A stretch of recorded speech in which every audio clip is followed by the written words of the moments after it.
thing, but we'll just do the first few slides, so we won't do the whole content again, just so that those who were not there earlier would have at least an idea what we are talking about.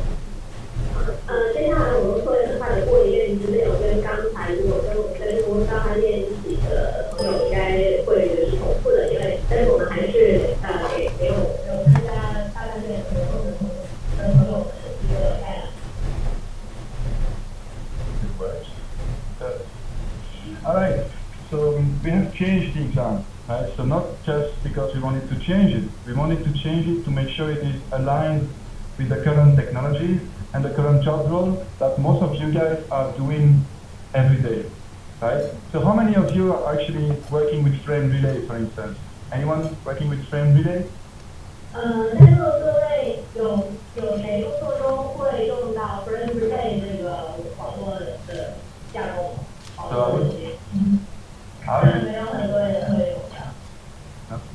？So see, the frame relay was still there in version 4. So we wanted to make sure that whatever is in the exam is actually current and works and is used every day today and next year. 因为在我们加 ERS 5.0以后的话，我们就不会再考试里面考分类的为什么呢？因为我们是想让我们的考试是真正的让大家在工作生活中是能用上这些技能和能力的。所以在5.0，我们对此就是就今天的一些网络现实，我们会做出了一些改变。Okay, so what changed? The certification process itself is still the same. So just like a driving license, we still have a written exam and then a lab exam. Guess that's no surprise, right? So that's still the same.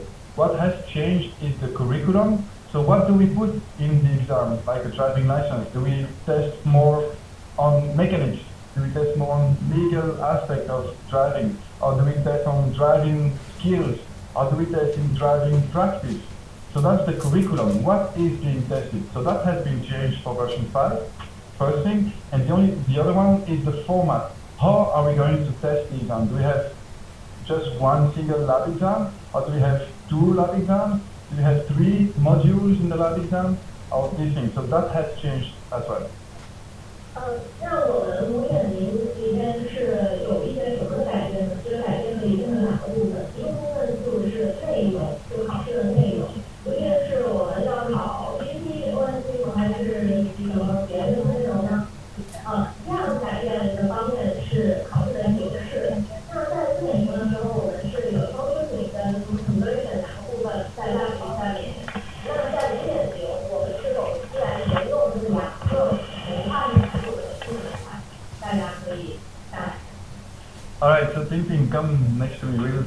We'll talk for the folks on the phone as well. So hopefully you can hear us better. We changed the phone, made the volume higher, so hopefully it's going to be better. Okay. So, all right. So the changes also has been designed not only with my team, but it was designed with internal and external experts in the industry. So not just my boss and my colleagues. It's a whole consensus of industry experts who came to conclusion that we need to add diagnostics, that we need to add DMVPM, that we need to add IPsec in routing and switching. 那我们做这些改变，我们是怎么来做呢？并不是我们拍脑袋想出来的，我们是有很多网络的专家专门来做这样一份工作。我们会根据现在网络现状，需要一些什么样的技术，什么样的网络拓扑用的比较多，我们会采纳这现实中用到的各种方方面面来设计出这样一个有用的考试。Okay, so all these changes has been designed so that we can improve the exam. So we all want the exam to be better, right? We want the exam to be better, but what does it mean for an exam? Is that all decisions that are made on the exam for candidates, so all the pass-fail decision, is really deserved if you want. If you fail the exam, then you should be failed. If you pass the exam, if you have the skills, then you should be passed.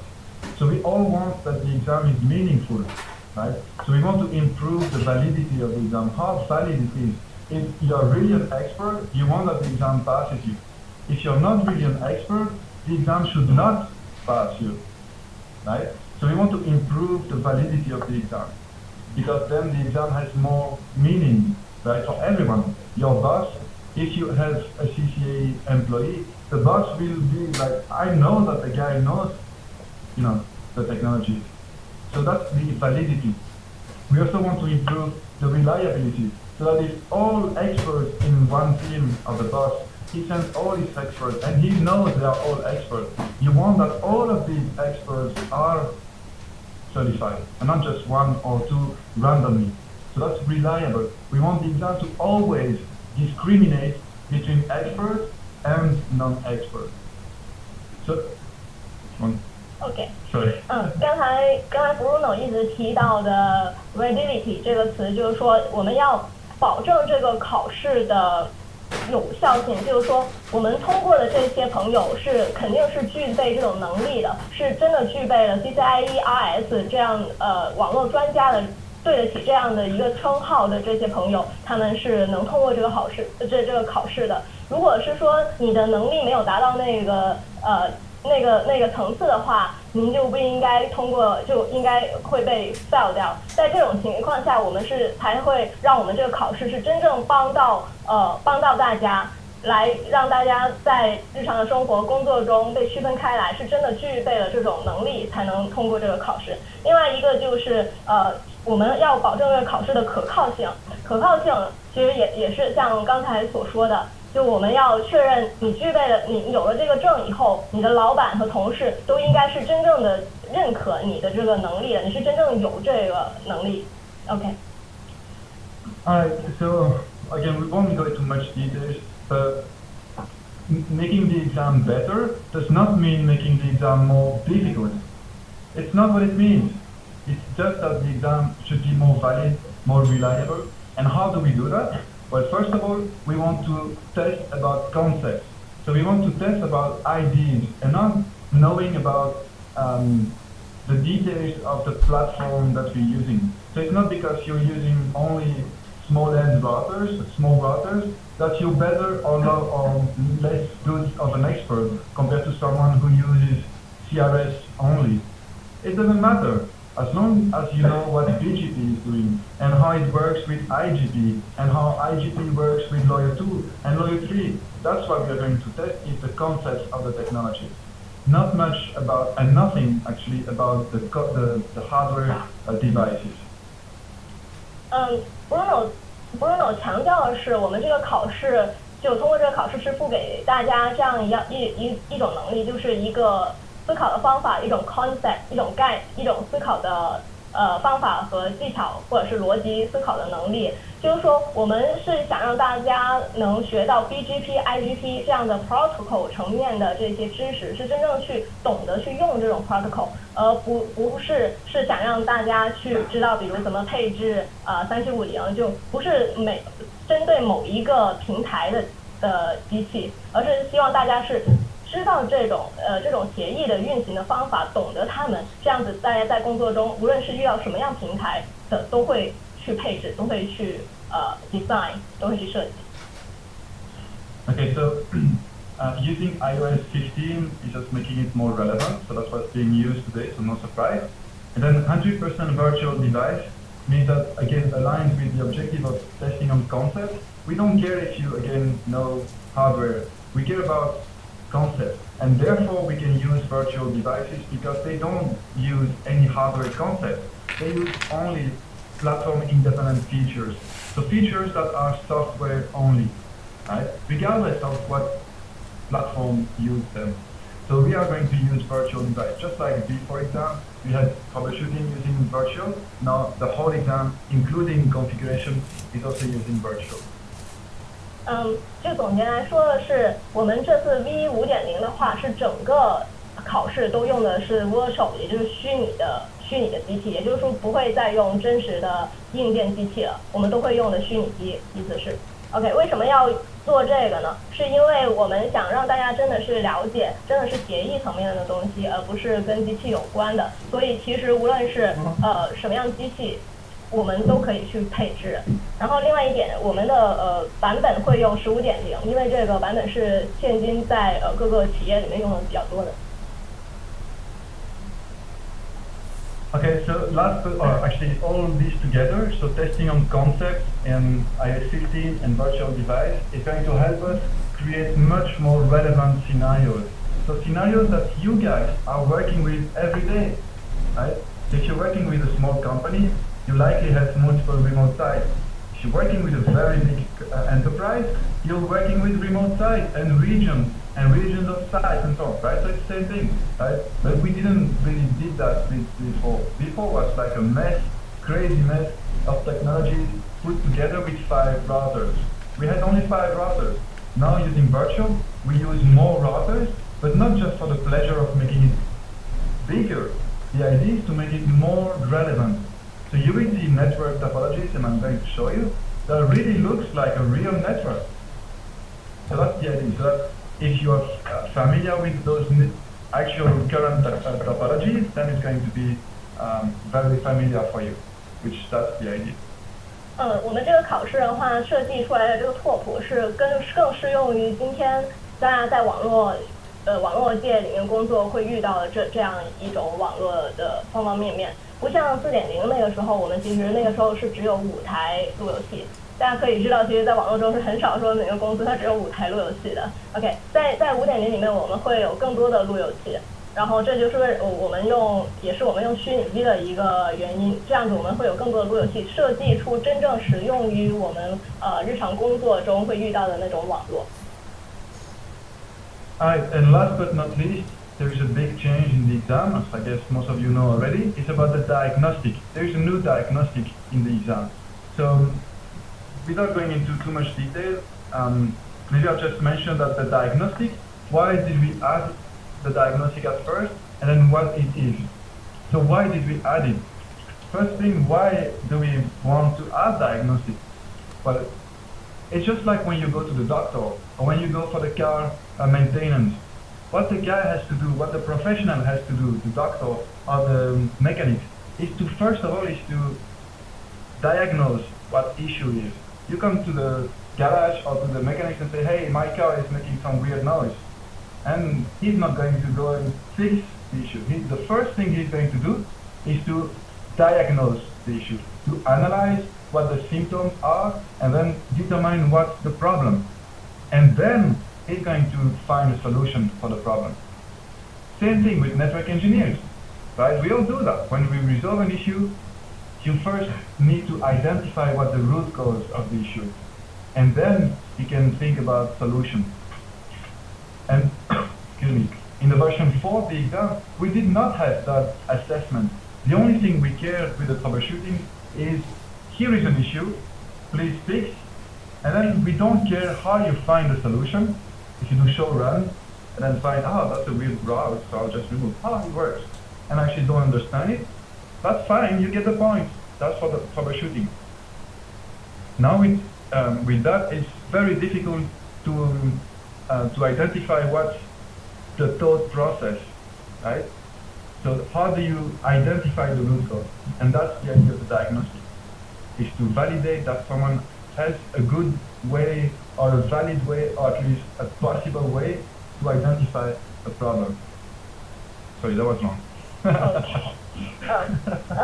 那我们新增的这部分其实是 lab 考试里面新增的一部分，叫 diagnostic。这个部分的话，就是看你，其实说白了是看你怎样去发现一个问题。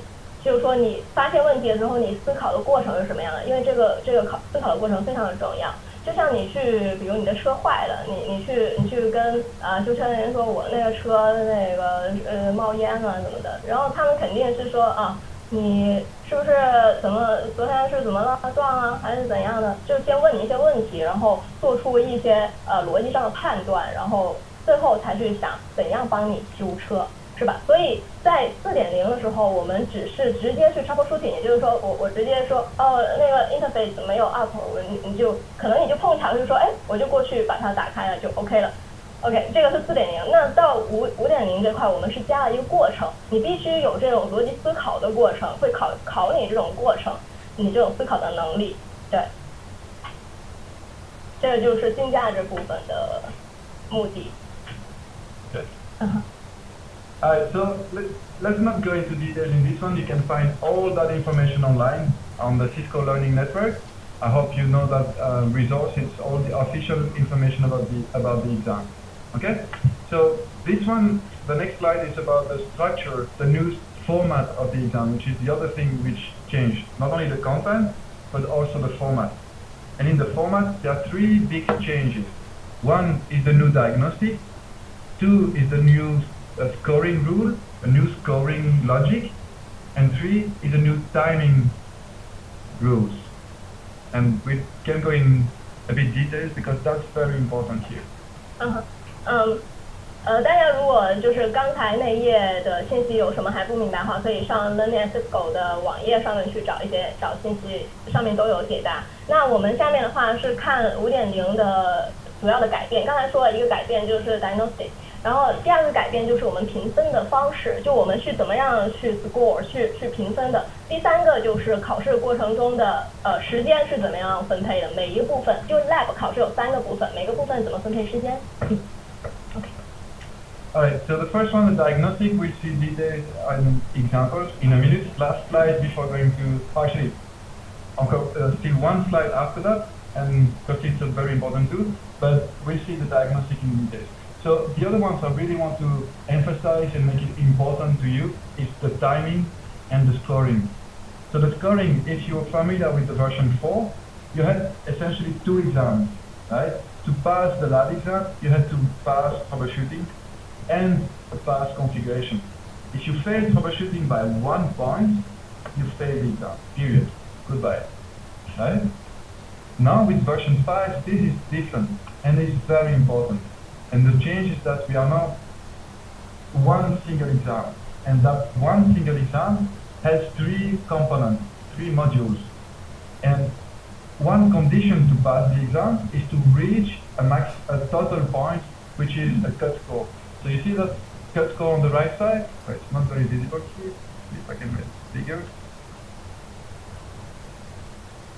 You see that cut score? This one is the lab level cut score. So that's where we make the decision on pass or fail for the whole exam. Actually, that's one step, one condition, is that the total score is at least, for instance, 80%. That's the first rule. OK， 那先讲我们刚才说评分方式有时候改变。那评分方式第一个改变是说，跟 4.0 不一样的。4.0 大家都知道，就是说你的 troubleshooting 跟 configuration 都要80%， 80%。如果你某个部分，比如差1分 ，troubleshooting 差1分，差1点，79%，你就整个都过不了了。但是 5.0 不是这样 ，5.0 这个评分方式更适合，就是对大家更有优势，更有好处。是怎么样呢？我们会有一个叫 cup score，cup score 就是说我们整体你3个部分的整体的总分必须达到1个分，然后你才能 pass 这个 exam。然后 minute score 的话，就是说你每一个部分都要达到一个基本线，也就是说你可以偏科，比如我troubleshooting我只考了最低分 minute score 是50分，我考了50分，其实不太好。但是我 configuration 很厉害，我考了99分，我一加起来我就达到这个 cup score， 我就可以通过整个考试，就不会像以前那样，只要某个地方差1分，我就整个过不了。OK。Did you cover the mean score as well? Yeah. Good, perfect, great. So really 2 conditions, right? Minimum score and cut score. That's very important. Alright, the other big change is about the timing here. So we have received for version 4 the same feedback and the same complaints from candidates all over again. So every day we receive the same feedback that, hey, if I had 5 minutes more in troubleshooting, I would have passed troubleshooting. And so we were like, okay, what's important with troubleshooting is to have a fixed amount of time. Now we still design the exam for 2 hours, the same exam, for me to do the same exam, I need 2 hours of content, but we are letting candidates the option to use up to 30 minutes additional time.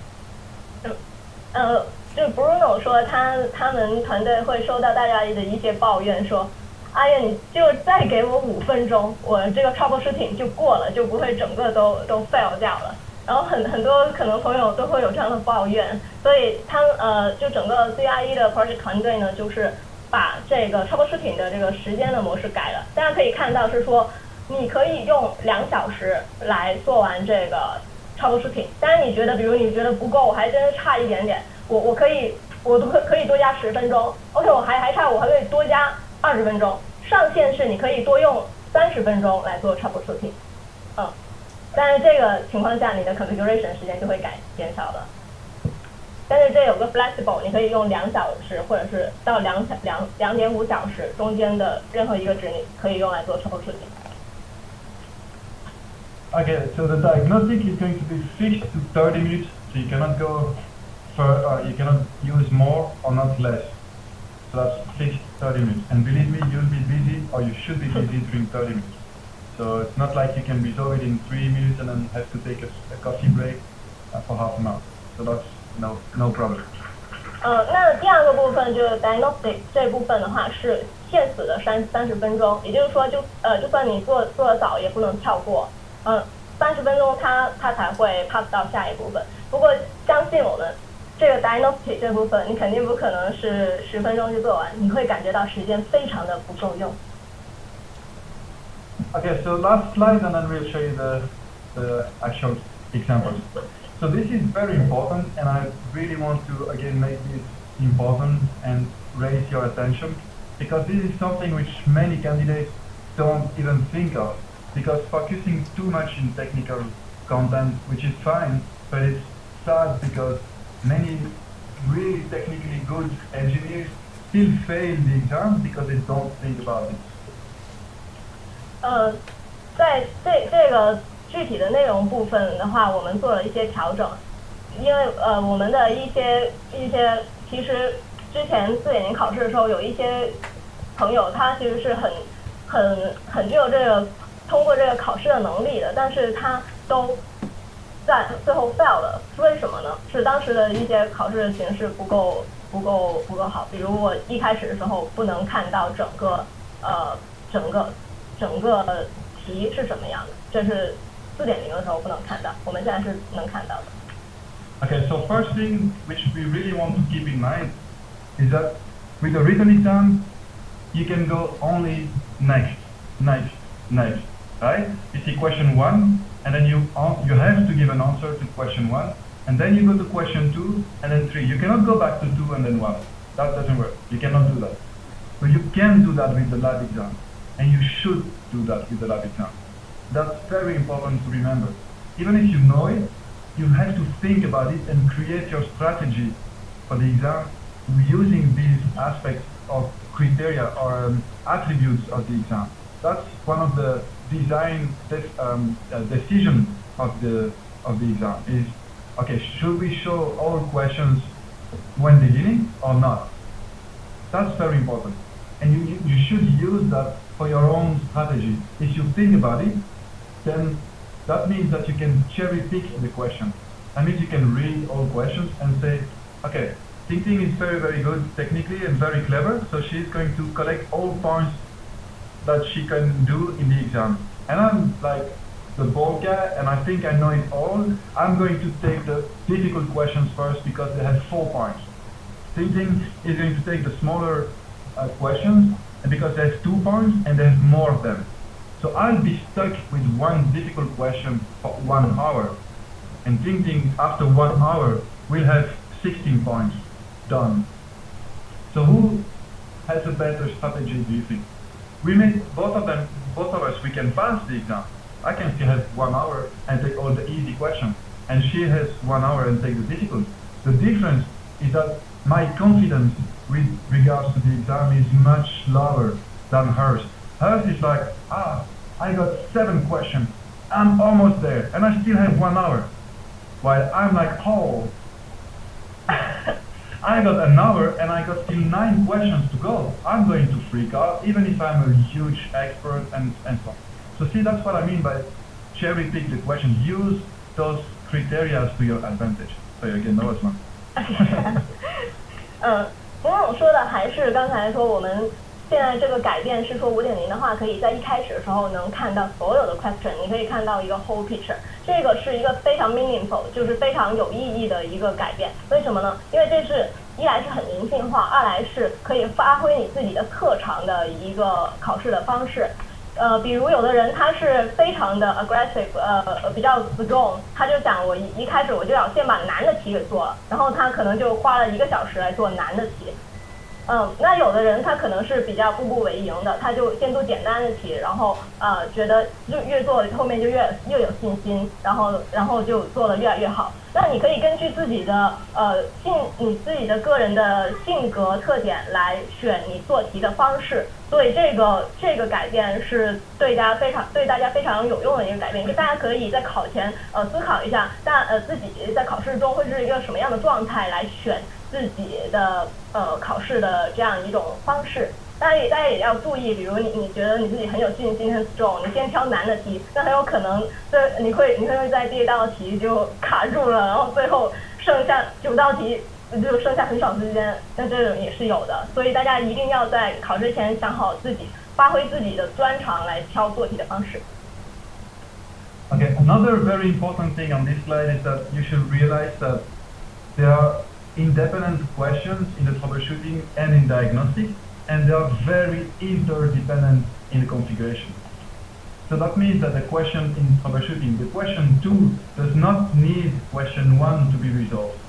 So again, you can cherry pick and do question 7 and then 2 and then 1 and then 6 or whatever, right? So they do not interdepend each other in troubleshooting and in diagnostic. In configuration, they do interdepend very heavily, right? So you cannot build routing if your switching is broken, right? OK， 就是笔试的时候，我们是肯定是做一道题，然后摁下一道以后就回不去了，而且笔试的时候是每道题也是单独的嘛，独立的。然后 lab 考试的话，前2部分就 troubleshooting 跟diagnostic 这2个部分的话也是每个问题之间是独立的，也就是说你不会做第一道题，不会影响你对第2道题的判断。但是在 configuration 部分的话，那肯定是每一个题每一个 section 中间都是有联系的。比如你2层没配好，3层就通不了。OK。Alright, and last but not least is about the solutions which I just added. So troubleshooting and configuration, they would accept many different solutions. So it's not like we have a single possible way of configuring or resolving an issue or configuring a requirement. We will accept any possible solution. With the diagnostic, there is only one, and that's by design again. But we'll show you that in the demo. So what questions do you have before we start the demo? Any questions? 最后一点是 troubleshooting 跟configuration 这第1、第3部分的话，都是有多种的解决方法的，你可以用自己的解决方法。但是 diagnostic 就第2部分新的这部分的话，是只有一种答案。OK， 这个大家得去注意。那在我们开始真正的看考试内容之前，大家有什么问题吗？时间关系，我们就 take 1、2个问题。好，您说。就那个咱们跟您说的咱那个咱考试的所有的设备，对。然后我要问一下，这种题的话，是不是把这种信息这个文件或者题材给它复制出来？然后大家在学习的时候，让我们来学习的。Okay. Can you repeat the question? So yeah. Okay. So what's the question? The question is, we ask because we are using the virtual machine to in the exam. So will Cisco offer the virtual machine? Yeah. Okay. So the question is, does Cisco intend to offer any means, I should say, legal means to use IOL, right? To use iOS only. And the answer is yes. We are going to have a new training tool or training product which is going to let you build your own topology. So for instance, you are going to see the demo topology I'm going to show you. So in a couple of weeks, you can buy the topology, you can recreate the topology on Cisco Cloud, and it would create the same environment as the exam, using the same virtual devices, using the same interface that I'm going to show you. Yeah, so we have the plan to Yes. offer them. Yes. 我们会这个会给大家这样一个平台，去让大家就是用这样一种虚拟设备，是跟考试的时候一样的，就可以配置，就是你可以自己搭出一个跟就练习中的环境，用思科的这种软件，就跟考试一样的软件，这种东西是完全免费的开放。Is it for free? I wish, right? You too. Unfortunately, I don't think it's going to be for free, and honestly, I don't know how much. But I really hope it's going to be small fee. And I think it's going to depend on the number of devices that you want. If you want 2,000 routers, then it's going to be expensive. If you want 15 devices, 15 routers, then 15, it's going to be cheap also. 不会。就是在就是大家交，比如说考试的时候交完考试是报备以后。我先回答他的问题，你是另外一个问题吗？就是第二个问题呢，就是说考试的环境，就是我交完费之后直接考来考试了，可不可以把这个考试就是免费的？我先回答第一位朋友的问题，Bruno 说这应该不会是免费的，而且这个收费应该是根据你在那个思科云上面申请的这个虚拟机的数目，就虚拟设备的数目来有区别。比如你申请20台路由器，或者是50台路由器，那这个费用是不一样的。OK， 那这位朋友的问题是说，能否报完名就可以免费是吗？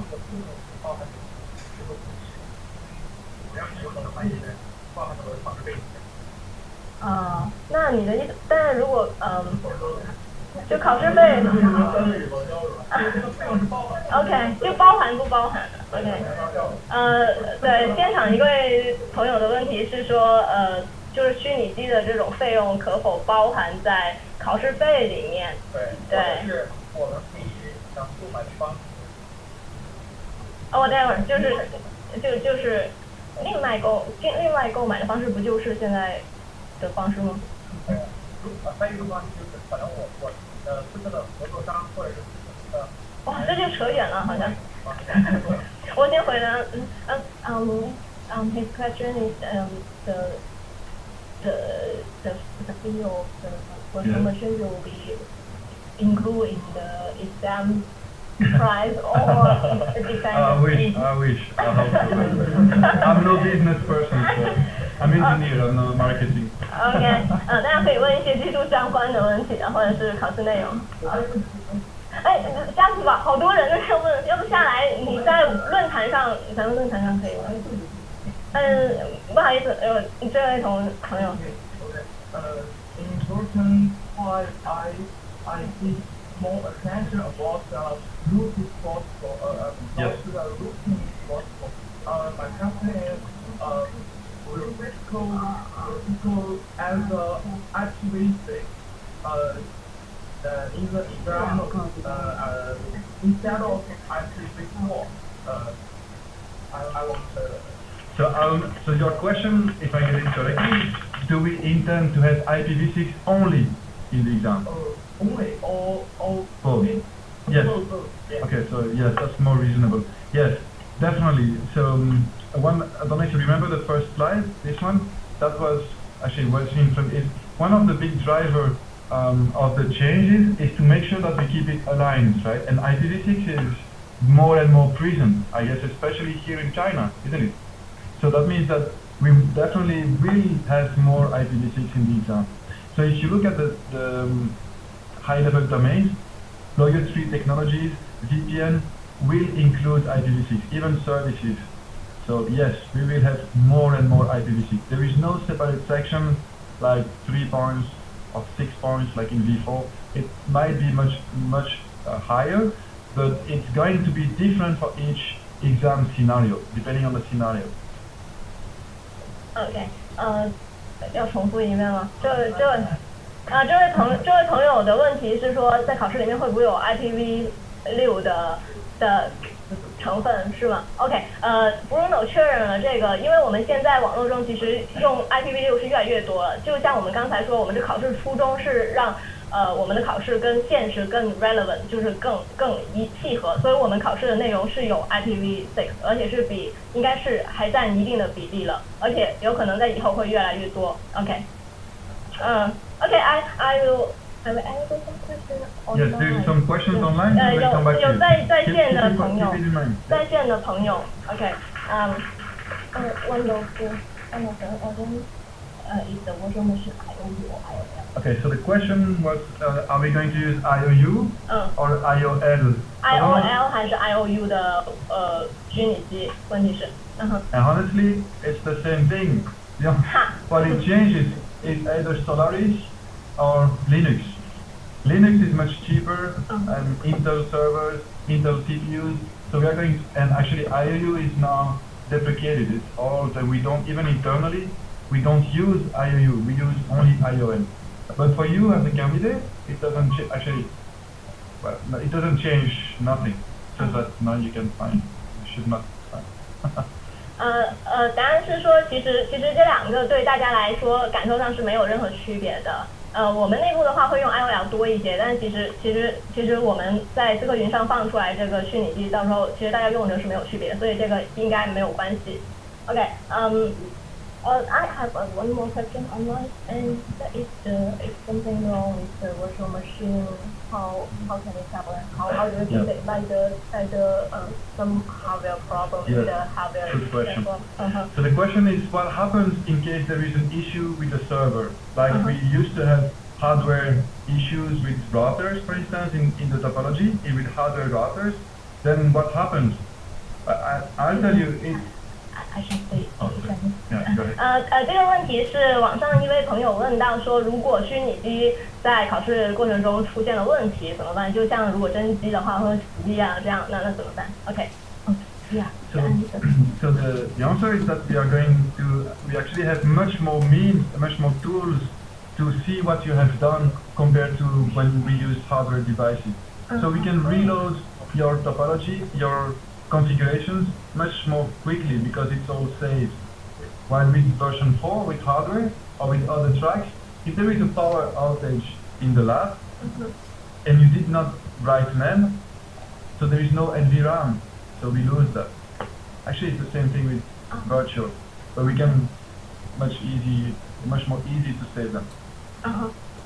其实我们用虚拟机的话，会比用真机会更安全。为什么呢？因为真机它有一个电源的问题，比如说如果你的机断电，那就比较严重。而虚拟机的话，其实它用Linux 跟 Unix 的系统，它会有更多的 tools， 更多的办法去看为什么你现在这个机架卡住了，或者是死掉了。然后它可以看很多 trace， 然后知道你为什么死掉，然后给你做出正确的反应，比如重启你的机架呀这样子。而且这个虚拟机的话，会重启也会更快、更安全。OK。Another one? OK。然后第一个刚才说了一个做就是不一样的地方，那这个做OK， 另外比如说在config 里面会有比如说有一些可能是要数值评分，那时候比如说那所有的在config 里面超过80%都 OK 跟它机会。第二个问题是3个吧，应该是2个，然后一个是 mini score。还有一个在config 和 host 那个里面是 multi solution。OK， 那如果它评分的时候是按照这个线上来评断了，就solution OK。这个肯定是线上吧。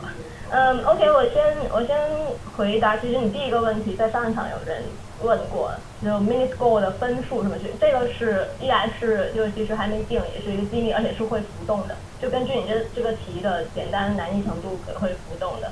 然后第二个问题是说，你有一个部分得了0分是吗？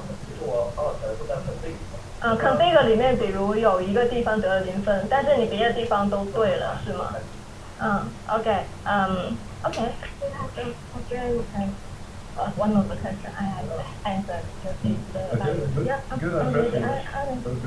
another is in the configuration section.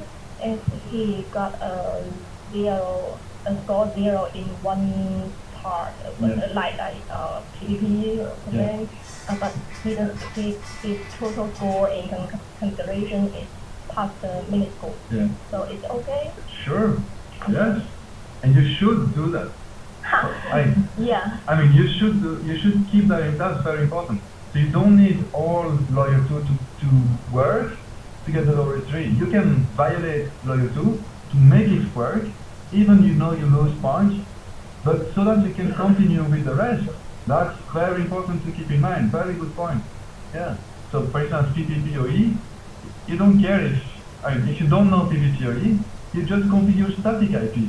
And then you lose those points, but routing works, right? So that's very important. If you didn't do PPPOE and you lose time trying to do it, I mean, it's 2 points. Okay.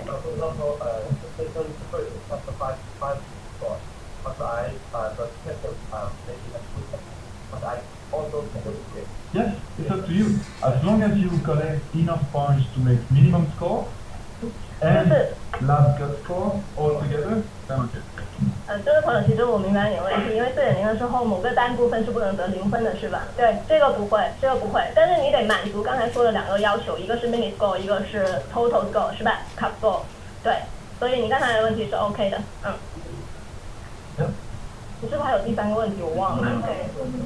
后卫那位朋友，等他先说了 ，OK。我就是问一下，就是刚才你说的那个，就是关于那个算在R4、2.0里边的，说就是如果他们排的名字是差到大，放这差到大。你说的那个就是说加入我们思考的这个过程。这个过程是能得到大这个结果来入分呢？我这个思考过程来主观。不太明白你的思考过程。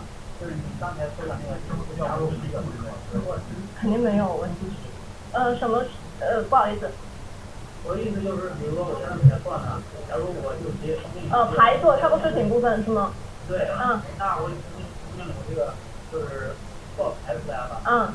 就是刚才说的，我记得或者说有一个我们就是说的一个诊断。那是诊断的部分，那个是诊断的部分，那个 diagnostic 就新加的那部分。这个是就是第2个部分，这个是过程。OK, so we can move forward. No. 下面因为我们还有看线，因为我们是下面是主要部分，我们是真正去看那个考试会有什么，那我们就先不再回答问题了。对，我们是真正去看一下考试会有一些什么内容。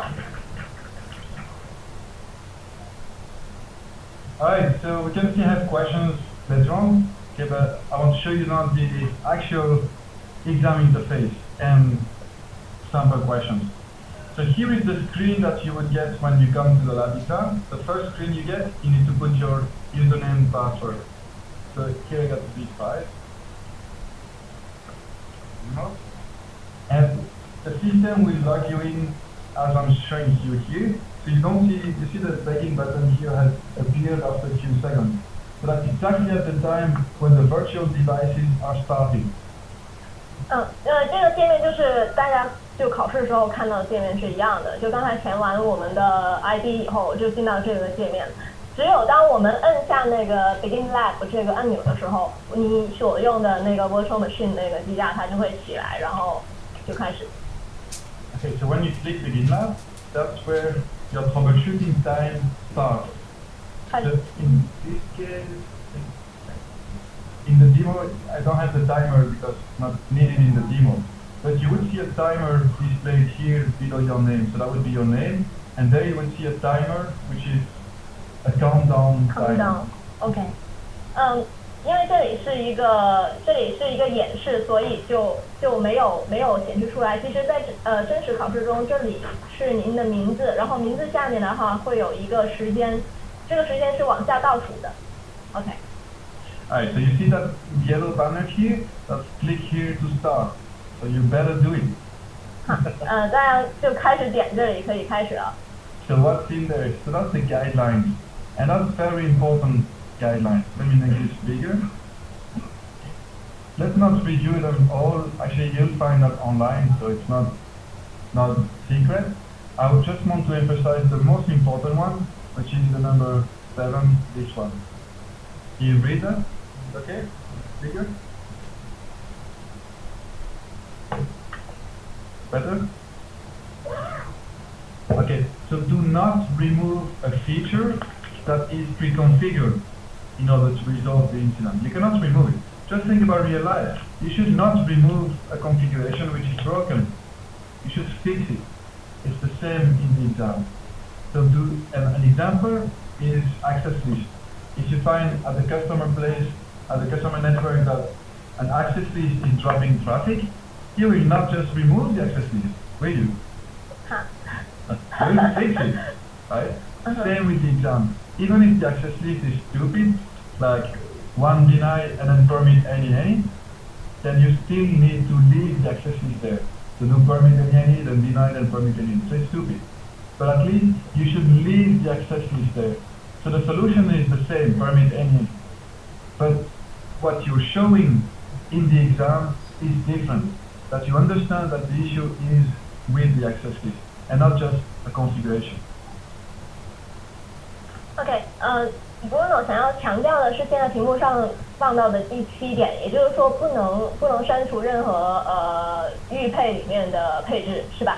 就像你在真正工作中，你不可能你客户那出现个问题，你说那你就别要用这个了，是吧？也不可能这样。就比如你有一个 access list， 就 ACL， 那个 ACL 可能挡住了某些流量，那你不可能整个 ACL 你就去掉，可能你会在后面加一个 permit any， 是吧？然后这样子 ACL 留在那，而且你问题也解决了，这才是真正解决问题。OK。 Okay, there is more mistakes here on number 4. Actually, it's just being very safe because we used to have one incident which could depend on another one, just one. So that guideline, actually for V5, is going to be, actually I'm doing all I can to have independent items. But in this case, we still say, hey, even if they are independent, we know if they are independent, the guideline says you may eventually find one interdependency. But honestly, it's very natural that you will not see the issue of the interdependency. Because you would first resolve a layer 2 issue and then have a BGP issue.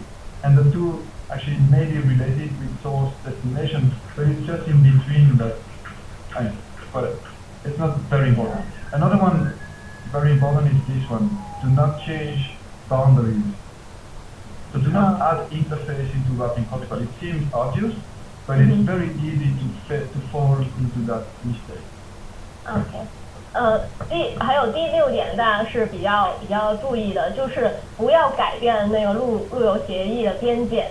就比如你这个 diagram 里面就这个 interface 是没有放到 OSPF 里面的，你就不要自己给它加一个，比如加个域，或者是把它加到 OSPF。OK。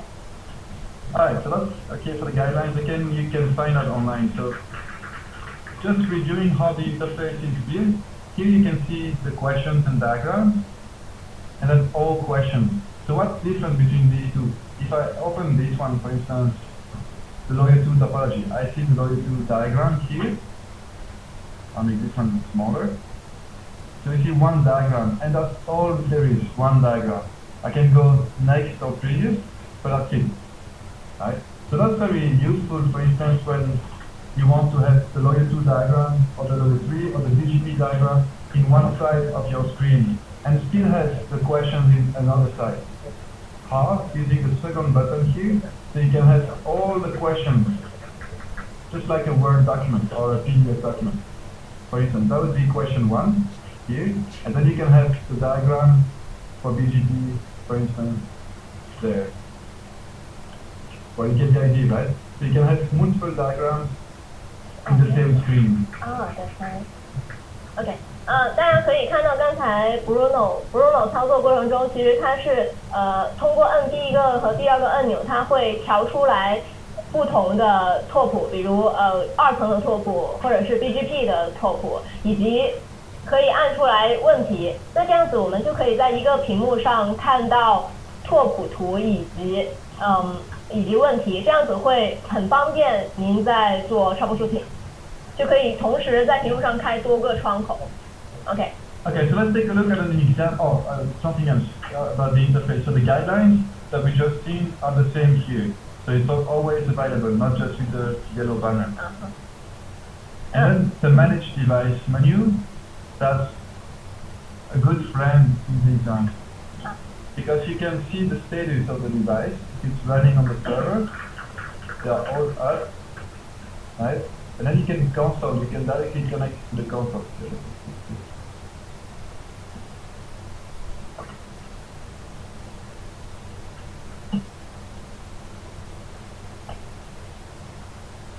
在这里我们可以按出来对所有设备的管理图，我们可以看到设备是否 up 了，看你的设备是否运行的正常，而且可以通过这里进入 console。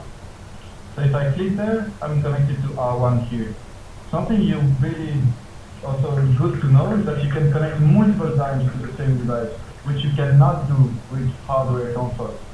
And that's important because if you have 15 or say how many devices, 50 or whatever amount of routers, if you always have to find where is your R1 terminal, it can take a long time, you know? Yeah. So if you can connect multiple times to the same device, good.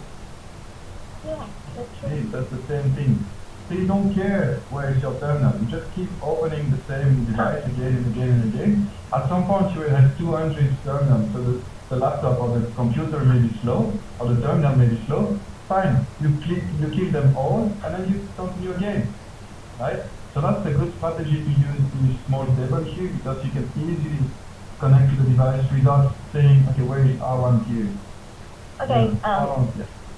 刚才 Bruno 展示是说，我们可以通过那个设备的控制界面，可以进入设备的 console， 而还有一个好处是，你可以多次的点开多个 console 的界面。比如你刚才不是有20几30台设备吗？你很有可能你打开10台以后，你就在找我的 R1 在哪里，然后就找不到，那没关系，其实你可以再点一下 R1， 你就再出来一个窗口，你在这个窗口配置完write， 就是保存了以后，它就保存下来，你不用再去找你刚才打开那个在哪。这个是一个非常方便的一个工具。Okay, so that's really just like logistics about the exam, right? So let's take a look now at the actual content. So what kind of questions can we expect in the exam? So let's see the first one, for instance, here. That's how a question, most of them would always look like this. Make it bigger again. So you see question title, you have no idea what the issue might be, is it lawyer 2, lawyer 3, or service? You will not know with the question. Okay? And that's not the same with configuration. Configuration, you will know it, right? It will tell you that section 2 is routing, and you know it's a routing question. So troubleshooting, you don't know. That's first thing. The other one is that small diagram. That's a smaller version of the big topology, and we just highlight which region we are talking about. Because if I tell you R1 cannot sync R2, how long do you take to find where is R1? Where is R1? Yeah. So now you know you have to look here. 刚才Bruno说了2个点，一个就是说在 troubleshooting 里面，你是不能知道你这个问题的是在哪个方面的。就比如你不知道它是 routing 的还是说是2层的问题，但其实在 configuration 里面你是知道的嘛，就是你比如说他说这下面我们开始做那个 routing， 那你就知道如果在这里面有问题就是 routing。Anyway， 就是第一个方面就是说它并不会告诉你问题是在哪个层面。OK， 第二个点就是我们在这个图里面可以看到有一个地方是蓝色的，证明是说我们现在做这道题，你主要 focus 在这个蓝色的部分。对，就比如他会说我们 R1 出现了什么什么问题，那其实 R1 就在这个图里面，你就不用满大街找那个这里面 R1 在哪。OK. Okay, so now let's look at the question itself. It says hosts that are connected to the interface of 90 are not able to use Telnet to connect to 50, which is located in VLAN 100. So that's pretty simple. You cannot use telnet. And then we say fix the problem. So the first sentence is the symptom. What's broken? What should be working? What should you fix? Right? That's the symptom. And then the question, the next is the validation, verification or validation information. So you need to get the telnet from R19 using that destination, using that source interface, and then being able to end up on R50. 我们第一个可以看到，我们第一个troubleshooting的问题是说，这个 R19呢是 telnet 不到这个 server R50，那 R50是在哪儿？在 VLAN 100是吧？那这个是问题。那下面这个图里面给出了你做完以后怎么来检查你做没做对，就是说你做完以后你得像这个图那样来做 telnet， 然后得到这样子输出，也就是这个 R50已经接受你 telnet 了，这种情况下你就做完了。就是这个灰色部分就是validation， 就是你可以来看自己做没做对，就是你做对了以后是什么样的。Alright, and then after the validation, we have some additional constraints. Like for instance, you cannot create a new interface to resolve the issue. Why do we say that? Do you have any idea? It's telnet. You could do telnet to an IP address, and you make it work. How can you make it work? If you create a loopback on the device, yeah, you can make telnet work. So that's not the correct solution. OK， 这里有一个点是说，我们是不能在路由器上去就是自己产生一个新的 interface， 新的接口，这是为什么呢？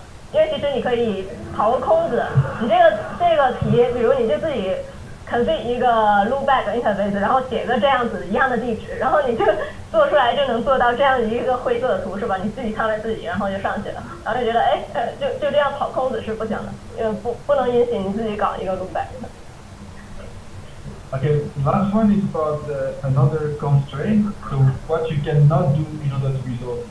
So in this case, we don't have like, hey, you cannot change whatever. So it's just you have to disconnect the telnet session.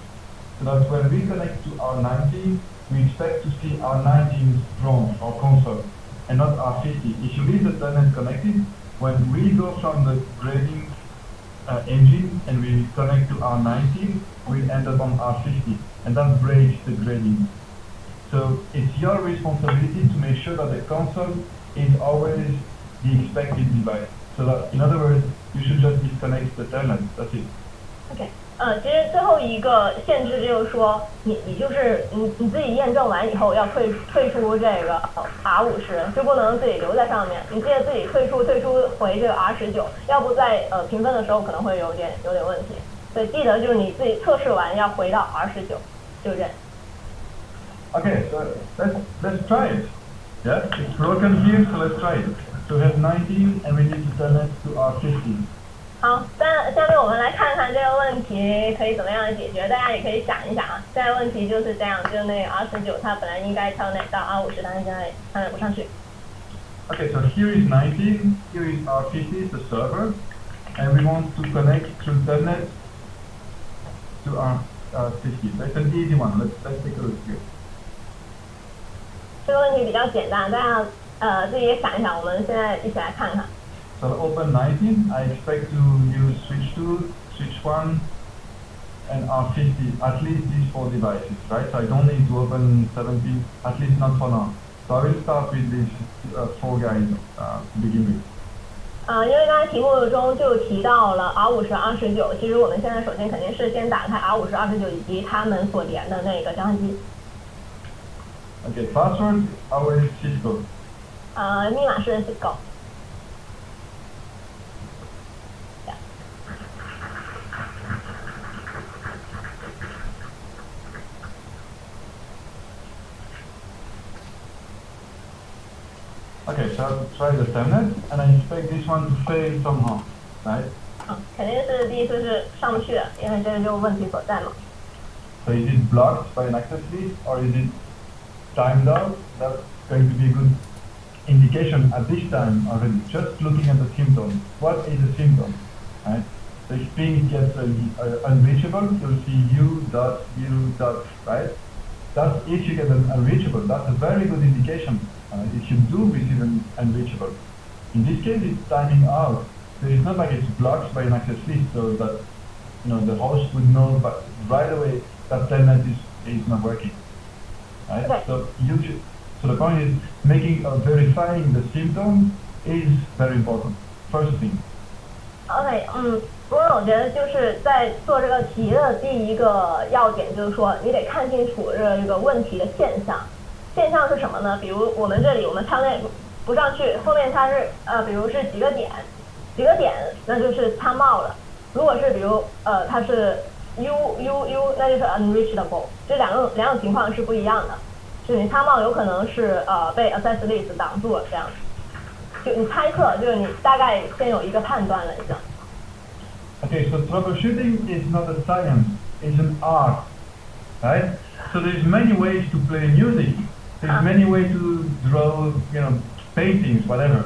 So I'm going to show you my way, and then Ding is going to show you her way on another question, and then we can do it together for the next one that you want. Okay? So the way I would do it here, okay, internet is not working. So first thing I would do is show do I have a route at least to my destination? Looks like I do have a route. So I would check if the route is correct. So we see dot 25. Okay, who is dot 25? And dot 26 is me, so 25 is switch 2.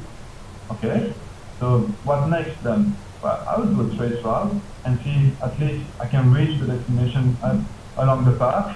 So I would do trace. That's a good indication again.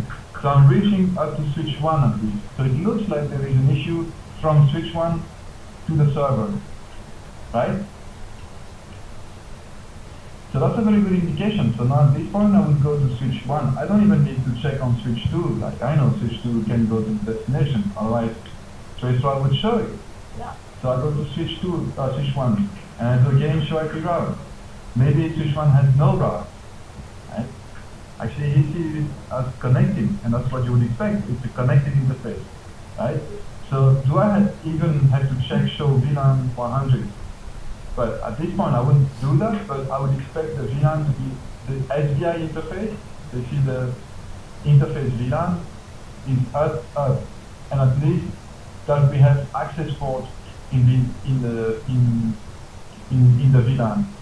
So to do that, I do shop interface VLAN 100, and it's up. So it looks like it's okay. It's up at least. It's .1. So can switch 1 ping the server at least? Looks like there is an issue on switch 1, but he sees the route as connected. So I would ping the destination.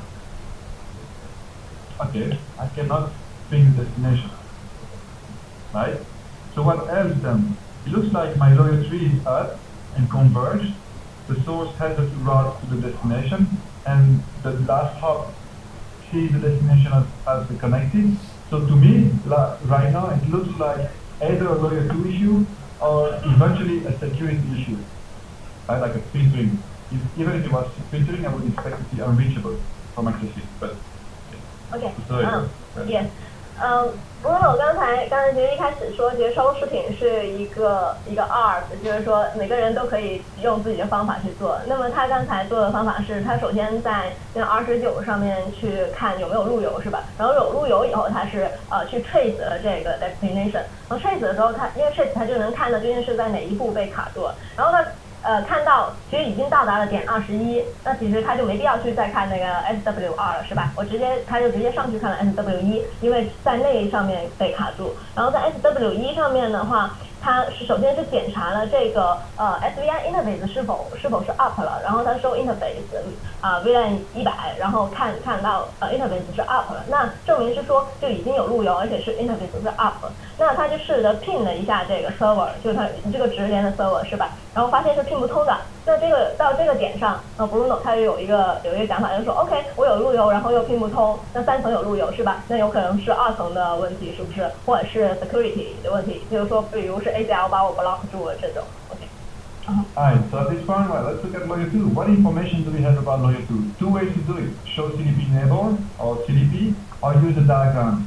I would think using the diagram is better to start with, because we can disable CDP, right? The diagrams, layer 2 diagrams will always be there. So I'm going to look at the layer 2 diagrams here.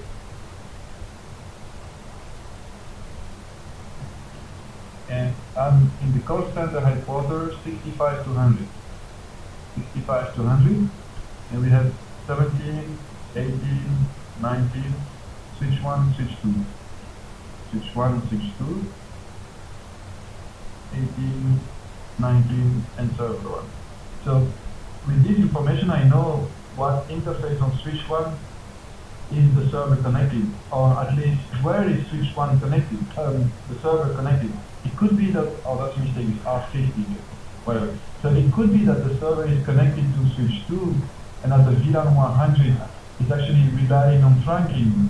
It could be, it could work, right? But in this case, the diagram tells me interface 1/3 on switch 1 has to be into VLAN 100. 刚才 Bruno 说，既然感觉上是 Layer 2的问题，那我们有两个方法，一个是说，比如你收 CDP， 然后看看它 Layer 2怎么演。然后第二个的话，我会直接用那个 Layer 2的这个diagram， 就是这个图来看，就是它哪个接口是连在 server 那一块。OK， 那再看这个图的话，我们可以看到那个 server 是连在了 SW 的E1-3上面，是吧？那又看回刚才3层的图的话，咱们 E1-3是在 VLAN 100，也就是说这 E1-3必须是一个VLAN 100的 access call， 是吧 ？OK。Alright, so now I should check on switch 1 if 1/3 is running the VLAN. Right, so I do show VLAN brief, and I see VLAN 100, and I see 1/3 No. is in VLAN 1. Yeah. Oh, that's a problem, right? Yeah. Because the SDI on 1/3 should be switch 100. Yeah. So I'm going to configure that. So the SDI is configured, but there is no port, access port 3/0 is not the one we expect. So we need to see what's in interface 1/3. And it's in the default VLAN 1, so we just add it to VLAN 100.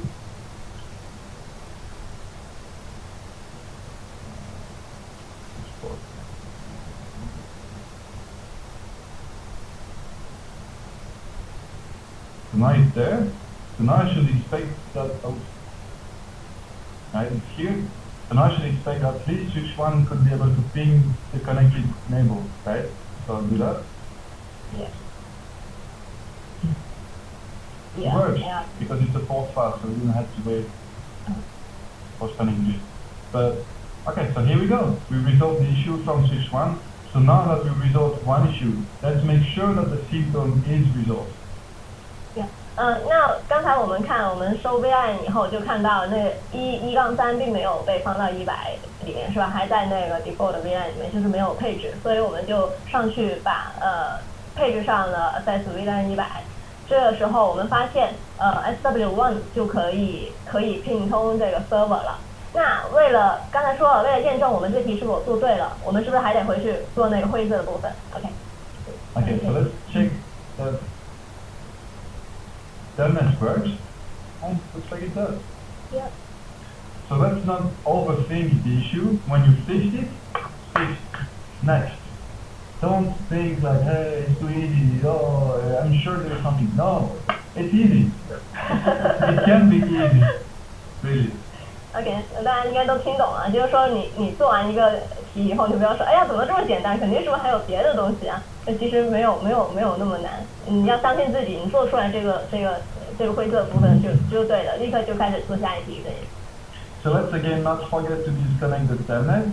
So just go out of telnet and back to 90. 对，记得就刚才提的，一定要回到 R19， 让 console 里面显示的是 R19， 不能留在刚才跳在那边。你刚才配了吗？在上面？没配吧？那个 SW1 要。Okay, so that was a 2-pointer, 2 points for access ports not configured. Do you think it was difficult? Easy? It is very easy. If you think it is difficult, then no. It is very easy. It's a 2-point, you have only 3 hops, and it's not a weird scenario. It's a very simple scenario, the connected device is on the connected, there is no trunking involved in the issue at least. There is trunking between the two switches here with VLAN 12, but that's not really the issue from the beginning because traceroute shows that the issue is on switch 1. So hopefully it's a simple issue. 那其实这个是一个比较简单的问题，因为大家看到其实这个问题只在 SW1 上，而且 SW1 是直接连续那个 server 的，而且这只是一个 asset 口是吧？然后其实中间那个 chunk 是都没有问题的，所以这个是比较简单的一题。Okay, so let's take it. That was an easy one, so not thinking you're going to do the difficult one. Oh, no. Very good. No, come on. Yeah. Okay, so let's see number 2. So in this case, we have 2 remote sites. So see, that's the next one, here and here. And we're saying that the industry headquarters has lost, sorry. 咱们来看第二题。So R19, the headquarters lost connectivity to the server, but are located in the warehouse and connected to R28. So just to show you, we are on the headquarters here on the top, and we lose connectivity to the remote servers, which is connected to that VLAN here at the remote site. Okay. So we want this site, this guy here, for instance this one, to be able to reach the server here, and it's not working. So what should we do? We should fix the problem to restore the connectivity again with the telnet. Okay?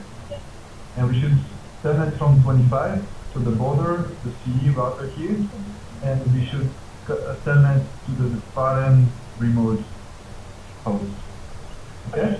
And then again, same, just to show that it's the same guidelines or same constraint here. So because we are using telnet, because we're using telnet, we should again not add a new interface, and we should also make sure to disconnect the telnet. That's very much standard. OK， 这个问题，这个第二题是说。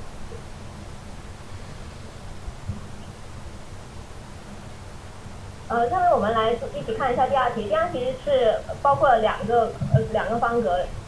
问题是在 headquarter 的这些路由器没有access 到在它机房这端的一个 server， 或者是说它这里的一个设备，然后让大家修复以后达到一个效果是说 R25 就在这儿。能 telnet 到这里的一个 subnet， 然后大家还是要注意刚才提到的那2点。Okay, and now a good indication for you is see the scores, 4 points. 看来有4分哦，比较多的题。So maybe that's more difficult. Yeah. Okay, so let's try it. So what do you do? Thinking for the first thing you should do? I will check the show IP route on R25. 先看看有没有路由。Show IP route directly? Show IP route directly. Try it. Okay. Maybe we just check if the telnet works. Really? And Yeah, the telnet is not work. Yeah, no timeout. So OK， 我们可以看到它的就是参冒，然后就是没有连接。那这个情况下，我会去查它的路由，说 IP route， 然后看到是没有路由的。Yeah, we don't have a. So we don't have a route, so that's a big problem. So where should we? Who should advertise the route to me? So I will go to that router and to check. So which one in this case? What information do you have? Yeah. 然后我想看是说是谁给我发的路由，然后我去它上面去看。OK， 我可以看到我跟R9是写 OSPF 的。Yeah. So I will check if there's a route on R9. R9. So let's see if we have route here.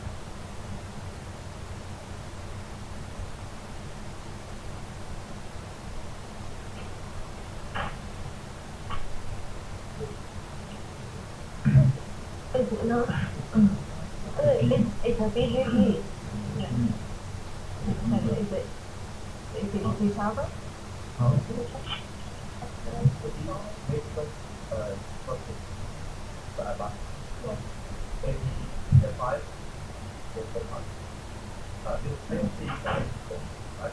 How do you know that?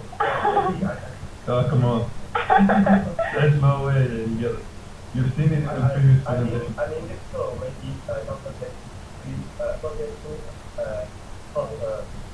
Okay. You want to see this? Actually, that's a very good point. You know how we could find that? You do show IP set. And in this case, even if it's a host, you get the last. So let's do that. It's a very good point actually. Show IP set. Even if it's a host, you should see the route it has, right? Even if you don't have the route to that host, but okay. Okay. We should check if the D router. So I will check the remote side. The remote side? Here? Yeah. On that gateway? I checked the P router on remote side. The P router. But you didn't know it's a PE yet. So you're doing show IP route 9. Yeah. Doesn't work. Show IP route Dialect. What's Dialect? Yeah. So my point is that you should first use the diagram Yeah. to see what are we using, what are we doing. Yeah. So that's the headquarters here, where we're starting from 25, and we want to go further down 27, and we don't care what's there at this point, VPN, right? So in this case, you have OSPF between P to C, Okay. and then it's one VRF, same VRF here, and then remote is actually the same VRF as well. You could have different VRF on the 4 routers. In this case, it's the same. Then we have MPLS VPN. She doesn't know, she hasn't seen it before, so it's real troubleshooting. And then there we have LDP, IPv4, and VPN-v4 route reflector on the 2 here, and LDP again on the. That's it. So vanilla basic. Great. Yeah. Yes. So the point，我们其实是要，其实刚才有就是讲这个路由，它的是谁给他发的路由是吧？但是刚才我们 miss 的一个 point 是说，我们是应该是从这个MPLS 或者是 BGP 的这个拓扑来看，究竟是给谁给他发的。OK， 我们可以打开这个图以后可以看到说R15它是一个 CE router， 然后它连续的是 R9是个 PE， 完了以后它往下这整个是一个VPN 的这样 FS VPN 的这样一个 network， 然后这边的 R27就是连续了这边的 PE，OK， 他们俩是在 OK 两个是同样一个 VRF 里面的。那在这种情况下的话，so my 我的下一步的话，我想去看，因为刚才看到 R9其实也是没有的。那这个情况下，我就要去，对，在 PE 上面去 I will check the PE. On the first one, right? So you would check. So now you realize. So the point I wanted to bring here is that before fixing the issue, you first want to know how it's supposed to work. Yeah. What's the scenario? Yeah. Right? So in this case, you didn't, and I wanted to check that if you would, but because feedback that actually, I don't like this diagram because it's not very clear that here we have a P and here we have a C. So in the actual exam, we would add a P label and then a CE label. So at least it brings to you that, hey, but I'm talking to a PE, so that means when I do show IP route, it's not going to work. I need to do show IP route VRF. Yeah. Right? On the PE. Right. So if I had added P here and C, you would have C. So in the real exam, that would be there. There will be a PE mark in here. Mark, yes. Yeah. It would be called P1, 2, whatever. OK， 在真正的考试里面，其实是还比较好的是，它会在 R9旁边就是 mark 一个 PE， 就说明它是一个 PE router。那你就知道它因为刚才好像也会讲到是一个叫这个名字的big industry 的这样一个 site， 所以你会想到有可能它会在 WOF 下面的是吧？ OK， 所以你在收 IP route 的时候要带 VRF 来收。IP route 要 So same thing, we don't have the route, means the PLS stable. So I will show ideal VRF fixed industry in the remote view.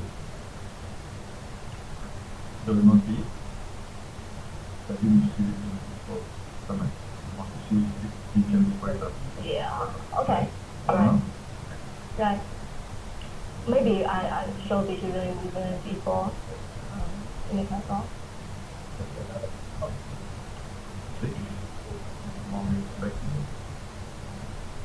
Oh, yeah, that's the can be for hillhead. Now it's brighter. Yeah. Right. So that's the route reflector, how is the route? What's the next question? So here we know that BGP is up on R9, right? It's up and we receive prefixes. So we don't receive the one we expect to receive. So why? Yeah, maybe I can check if the route reflector send the route to me. Really? Really? Oh yeah.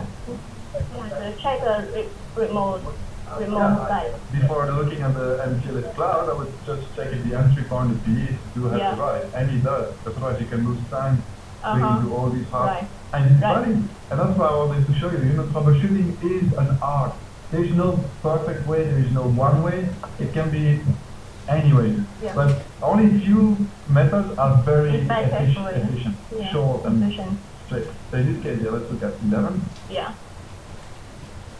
And not to put you on the spot. No. It's okay. I mean, just to highlight the... Okay. So, we are here on that feed, so let's see if we have the same data.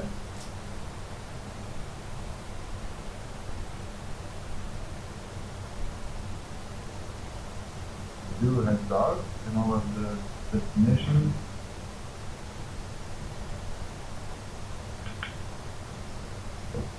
You don't either. Don't have route. Yeah. On the T, good point. Yeah. 下一步我们可以看 CE 上面有没有录用。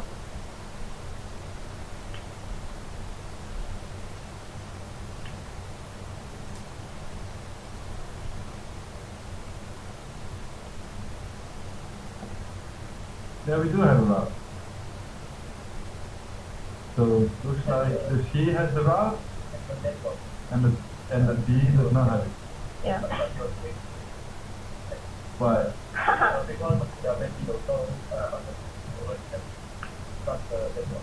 So showing the SPF interface will tell you if the network is advertised into, but it's not a connected route. Look, I agree if it wasn't connected, so let's do it. So yes, agree. So there you see the local interface, right? So 0, 0, 1, 0, 2, 0, and then look back. 1, 2, 3. No, it's not the destination. That's what I mean. The destination is there, like further down. So I agree with then, but no, it's not. No. So what do you do then? What next then? You have the route to a remote router, local remote router, and you don't advertise it on the PE. What do you do? Do that too? Yeah, do that too. Yes, confirm. Yes. Okay, does it look good? Why did you scratch?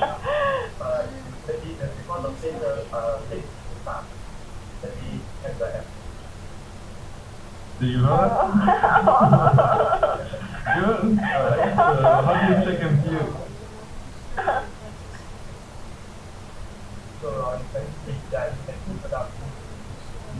Flash.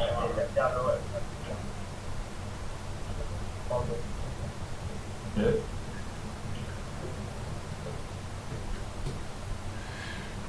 You can use debugs, so that's why I was asking.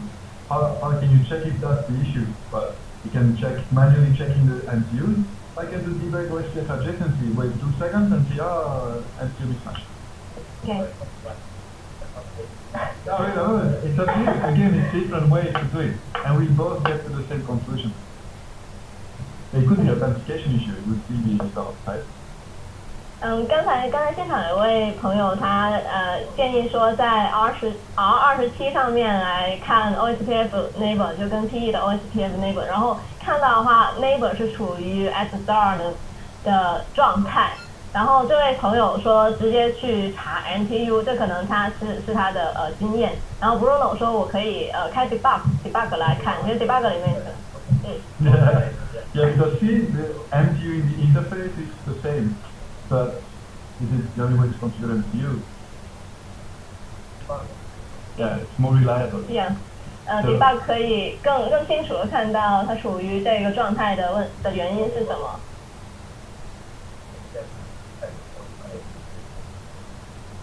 I think we need to enable the default. Yeah. Very good.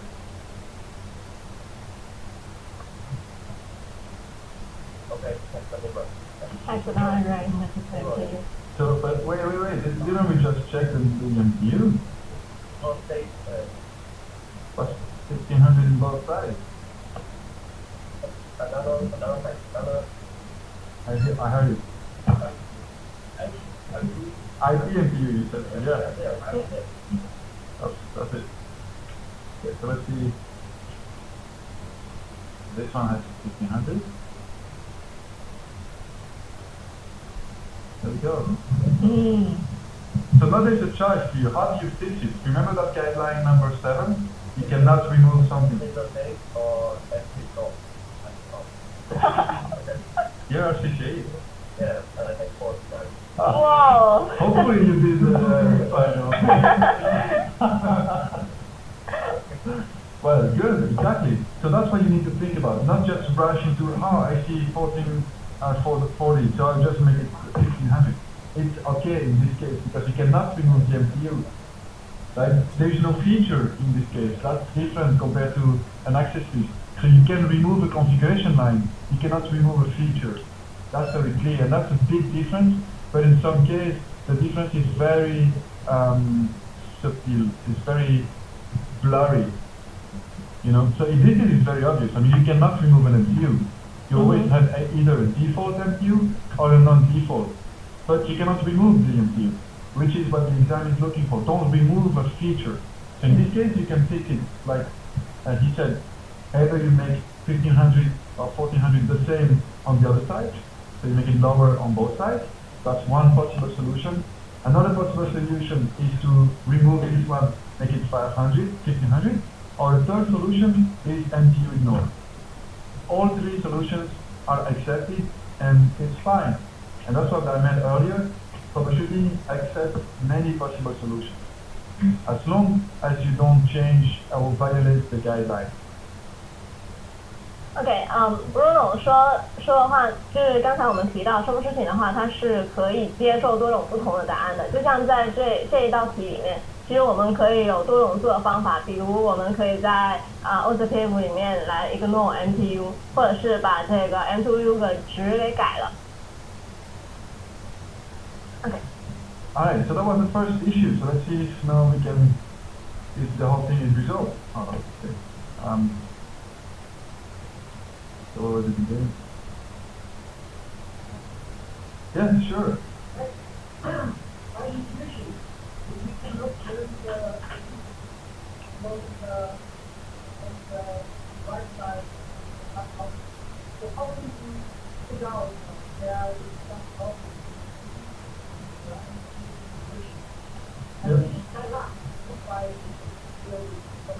In this case, I cannot agree with you honestly, because the flow where we troubleshoot the issue was not very natural. But again, we are doing it interactively, so it's not like you're alone in your head and you do the thing. You could end up with fixing this issue first by doing naturally, by looking from P to P on the top. That was working, and you didn't get the route on the first P, so you check on the P. Do I have OSPF out there? No. Yes, it's working. So I go to the remote P. Do I have a route there? No. So do I have OSPF out? No. So that's where you find the OSPF issue. That's what we did. Oh. That's what we did right now, right? Oh. But Sorry. I agree with you that somehow the flow wasn't that clear here, but keep in mind it's just an illustration, right? So in real life or in the exam, you'll do it alone on your head. So there you have your own flow and workflow and stuff. Yeah, but good point. So let's see now if we have resolved one issue. So let's see if we resolve the whole issue. So we need from 25.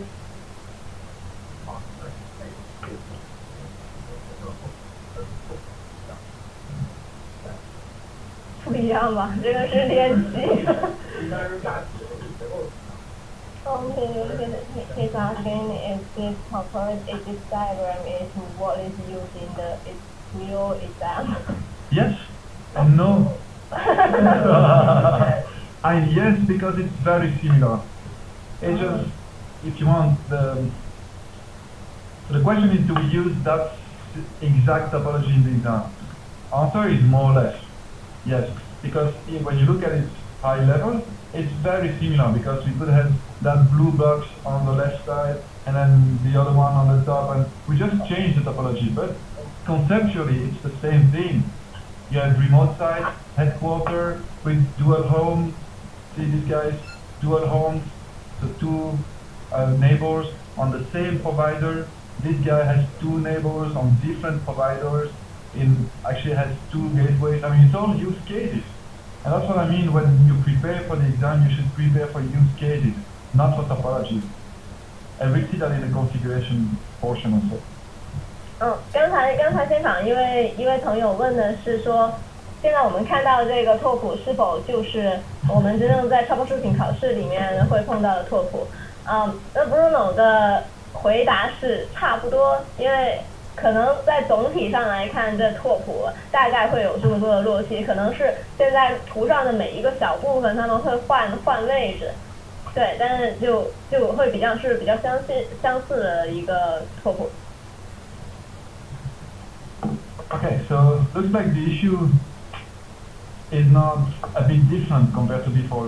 Remember when we tried initially with the OSPF and EU issue, we had destination unreachable. And now we have connection timed down, which is different, not the same thing, right? It looks like trace routes would end up somewhere, but not at the right place, or something is broken, or something is filtering it in between, right? So the issue is different.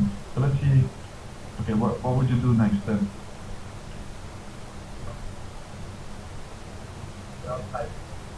Trace route?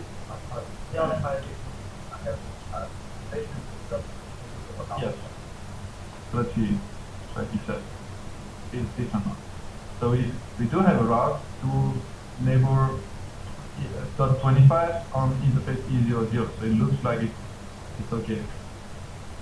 So you're on 25, interface 00 on neighbor 25, right? Looks okay. Do the trace, what would you do things?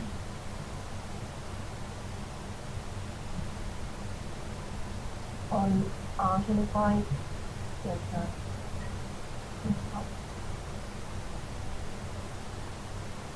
I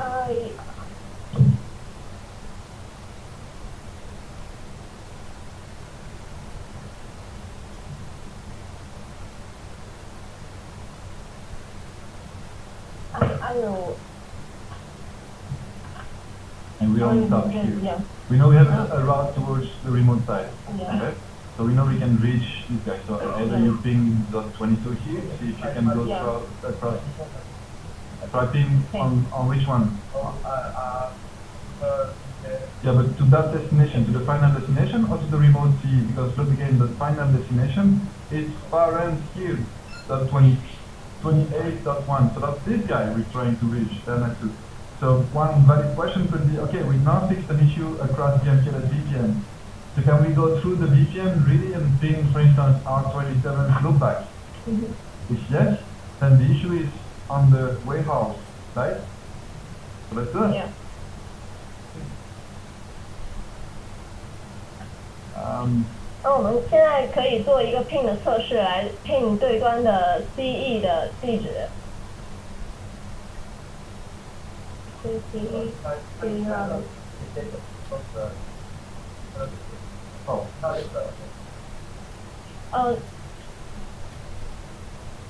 So we cannot telnet, or telnet is a good point too. Telnet times out, so you train one layer below, right? TCP right. doesn't work, or layer 7 doesn't work, so you go to layer 3, so that's ping works. I think that's the example of the concept of the and the TP and I think the TP is the example of the label. That's, I mean, I kind of agree, but it's again like going deep down into one direction, which might be totally wrong. So we just did another test to validate that point. Can you go across the entire VPN with any other destination? If yes, then it's not an entire VPN issue. Yeah, we have. Right? We can so don't need to check all. Yes, that's what we just did here. So we get a route, and then we ping from 25 on top. We ping loopback of 27. And it works. Yeah, so C to C works. Yeah, so in my opinion, we can pin on CE on 27. That's what we did. From 25 on top, pinging 27. Yeah. That's 27 loopback. So in this one we can assume that this part is okay. So exactly. Yeah. So you cannot assume that the MQTT VPN is fine. Connectivity, control plane, and connectivity work. They both work. So 因为你从 CE 拼 CE 已经通了嘛？对啊，你咱刚才拼了这个27，就是那个27按下去。啊？不是 CE 拼 CE 通了，我们的 destination 不是 CE， 是 CE 后面这个。对 ，CE 跟 CE 通了，那就是 MPLS VPN 中间的话是通了。那我的 suggestion 在 R27上面。对，目标是 CE 后面的 cloud。对，那在这种情况下，就 CE 的 CE loopback， 对 ，CE 拼 CE loopback 通。But just in the interest of time, let's try to. Okay. Because I agree with your thinking and with yours too. It's just again those are all different ways to do it, right?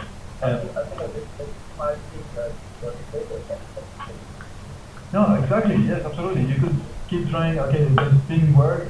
Why is telnet failed? Right? Yeah, exactly. But in this case, now we know that across the MPLS VPN works. So let's try maybe from 27. Yeah. Can we reach a destination? Yeah. From 27, right?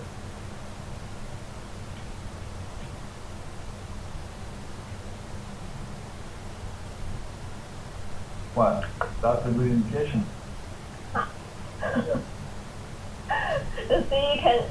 CE 拼不通自己这边 site 的。Yeah.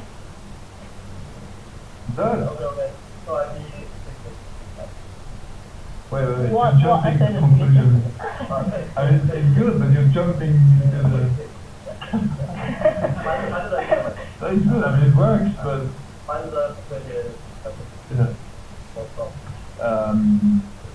Trey, what would you do? Because, look, I mean, already here there's an issue that we didn't see, so... I think we can find Look, see? Okay, the destination is this subnet, Yes. and we got a subnet of /25. Yeah, exactly. And we check that. So my next step may be Well, two things, right? One is you're on 27, you're using OSPF. There is no indication of different costs, so you would expect to see two neighbors, two next hops, and you see only one. That's 6. Oh. And like you said, you see already 25, and the destination is explicitly shown here 24. Right? Yeah. 那网上大家可以看到，就是我们可以看到 R27其实是有2条路径连去最终的这个目的地址的，但是现在我们受 IP route 可以看到只有1条。然后第二点是，就刚才就如果眼尖一点的话，看它受出来那个route 的 mask 是不一样的。OK， 那为什么我们只有一条路呢？而且 why we have only one path? So what next? That should be route, and we're dealing with OSPF. So what can you do with OSPF? What should you do? If it is OSPF, I will check the database. That's it has to come. If again, at the line stage, they are saying the base, the line, but not the instant. I mean, maybe have another interface like this project, but not the same. so how can you check that? Okay. Right? Or so I do it step by step, step by step. Step, host by host? I can say, Like a, what is the library interface? yeah, I've seen also on the right, so exactly, yeah, you do a trace, not a should be route in all hosts. So, okay. There we go. Well, first of all, we had one route, which was already an issue. So, okay. So we know that we are going to dot 6, and then dot 6 is dropping Right. where? Which device? The switch.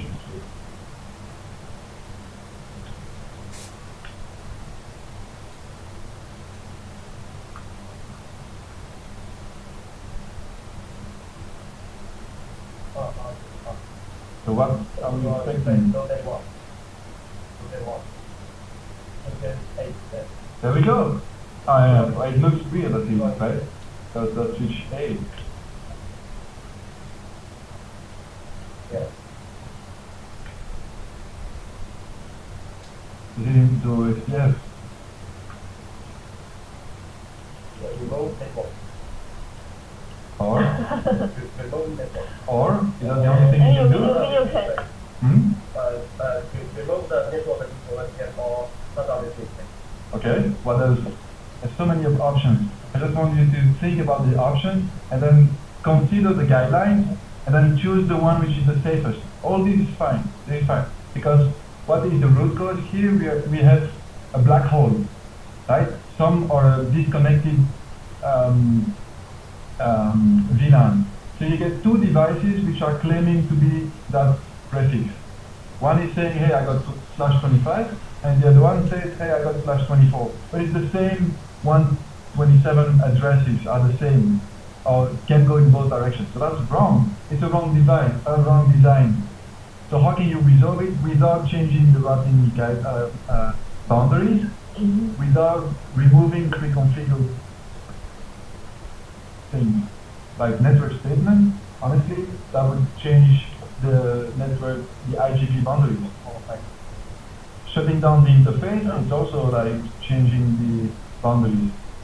OK， Bruno 说 OK， 那现在我们看到的话是相当于有一个不正确的一个设计，有两个在不同地方的 host 都说我是这个172.16.28点0，就一个是我是杠25的，一个是杠24的，那肯定就不行，就只能到那个就 mask 更长的那个是吧？所以现在它就到了这儿。那这种情况下，我们怎么去 fix 不会违背我们 troubleshooting 的那个原则呢？对，比如你把 interface 删掉，那肯定是不行的，是吧？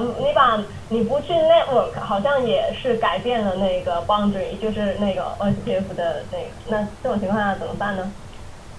So, change the IP address is also kind of borderline. I mean, it's all valid solutions. Actually, change the IP address. What IP address will you use? That's the safest. Yes, it's the safest because that's going to advertise the /32, and therefore you don't suck the traffic. You don't attract the traffic for all the /25, including that remote.1. You just get the /32. Yeah. Right? And you don't remove any pre-configured because it's like you cannot remove an OSPF network type. You can just change it. So you can add a default one which is not going to show you the configuration, that's fine. Because you got it, right? You cannot remove a default thing. So that's the safest solution. And all the other ones we mentioned is okay, you can shut down, and we would accept it because we don't care how you actually think about fixing in this particular example. But in many other cases, like a static route, for instance, which would screw OSPF database, well, don't remove the static route if you don't have the other choices.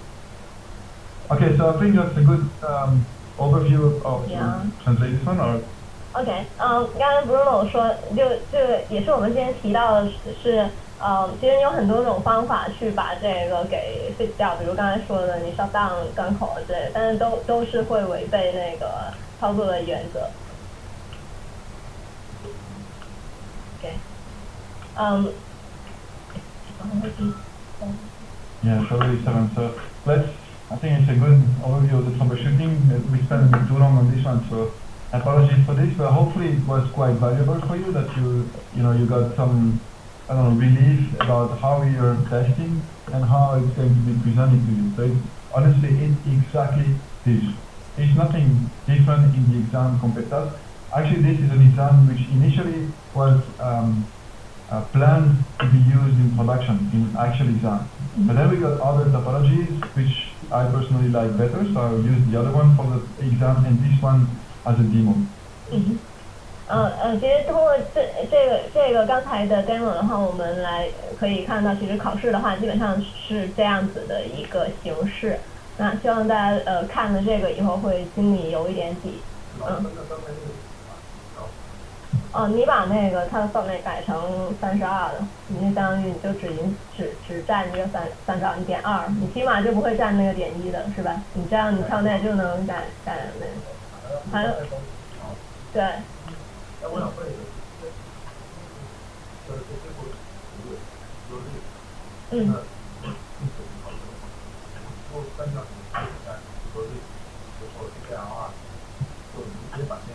你可以加 ACL permit 吗？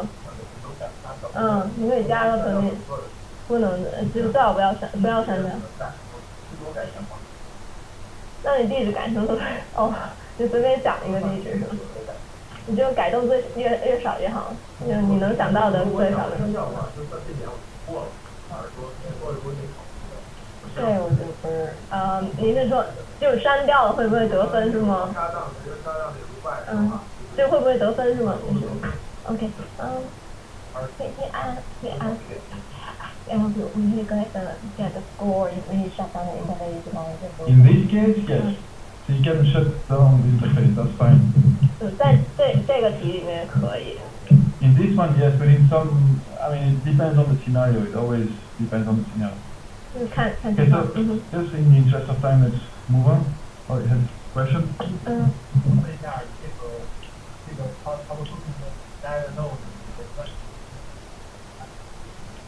He wants to know how is the diagnosis? The diagnosis? I'll show you now. I'll show you. Okay. Yeah? Yeah. Okay, so 大家想看一下 diagnostic 的部分是什么样的吗So okay, when you're done in the real exam, if the timer is not expired, then you click end section. That goes to diagnostic. So we do the same here, right? That's the same thing. We get a confirmation. Okay. And then here we go. Diagnostic. So the 30 minutes timer will start as soon as we click the begin lab, same as the troubleshooting. The countdown is displayed on the top right. Actually, I'll have to fix that. It's not on top right, it changed. Well, anyway, so let's get started. Begin lab. Here is diagnostic. 我们如果做完了 troubleshooting 以后，就按那个 end， 然后就可以进入 diagnostic。Yeah, so I can hardly make it bigger because if I do, then the menu is last. And that's important, I want to show them. Okay, so just walking through the interface quickly. So we have, question number 1. And we know it's about LAN switching, different compared to troubleshooting. Yeah? We know the scores, 2 points, right? And then we see ticket 1 of 3. So we know the first one. First one, LAN switching. Second one, EIGRP. Then we need to click on the diagram. The next one is about OSPF. And we need to drag or drop things. Okay? So that's the 3 questions. So let's take a look at the first one. What do we do with what's the question? You still don't know what the scenario is. So the question is asking a new service request, a new case is opened and escalated to you, and multiple documents were provided to help you understand, diagnose, and resolve the issue. Thinking, does it sound any familiar to you? Yeah, 这就非常像我CCIE engineer 做的事情，就是说我们从客户那儿拿到信息的话，都是他先给我描述一个现象，可能他会给我提供一点他当时拿的信息啊，或者是他的路由器的收 tag 之类的。Okay. And is it any familiar to any of you? Does any of you do support, kind of network support or operations, where you would get some documents without having access to the console? That's what it is about. You get documentation, you don't have access to the devices. Okay, 有也是做网络的朋友们，就是做 support 的，就是拿到的可能你根本登录不了设备，只能拿到一些信息，比如通过邮件啊，然后他会给你写，也有这样。Raise your hand， 举一下手。哦，也有挺多这些。So maybe I'll network support. Yeah. So they did? Yeah. Okay. Yeah. Good. All right. So that question here was 2 points, but in diagnostic we have sub-questions.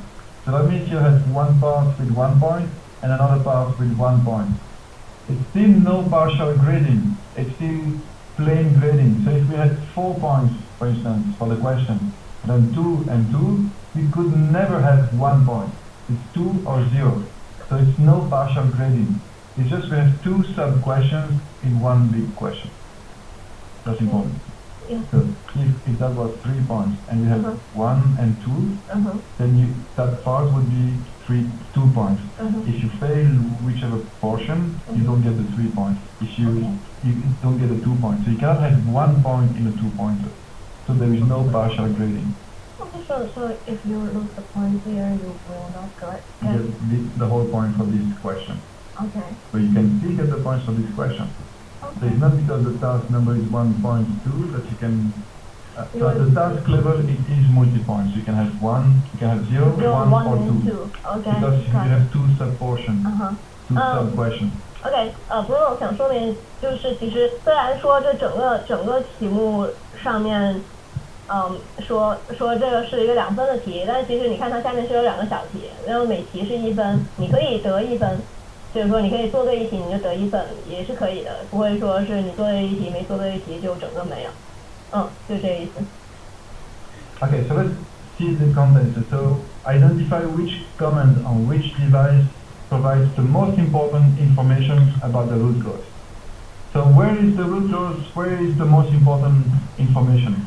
So what we have to select? A switch, and then an output. So we're asking you which one is giving you the most important information about the issue. But do we already know about what the issue is? We don't know what the issue is, right? So what does that mean? You need to first understand what the issue is. So to do that, you have, again, that's what the question said here. The case was escalated to you. Multiple documents are provided to help you understand, diagnose, and resolve the issue. So you need to use the documents in order to understand what the issue is, and then help diagnose. So that's the question. So which device provides, or which command on which device provides the most important root cause? That's the first question. The second one is considering all information. Identify which solution is the solution to the problem. So the point again is that when reading the question, you don't see where the issue is. Yeah. But you have a result. Yes. So. Okay. 我们可以看到，其实它比如第一题问题的话，它是让你选一个哪一个信息是可以对解决我们问题最有用的信息。然后，但是其实你看这，你根本看不出来究竟我现在是什么问题，是吧？都看不出来怎么选。其实下面咱们可以看到，下面我们有一些 resources， 其实是我们是要先去读这些 resources， 然后在里面来抽取出有用的信息，才来回答上面的问题。Okay. So we still don't know what the issue is. So let's take a look at what the issue is. In this case, we have an email thread, so email exchange, and then topology diagram, configurations of devices, and then console logs. So what, like output of the console session. Email first. So let's see the email. So two ways of navigating in the interface. Just showing you the logistics. We can go with either. Yeah, it's too small.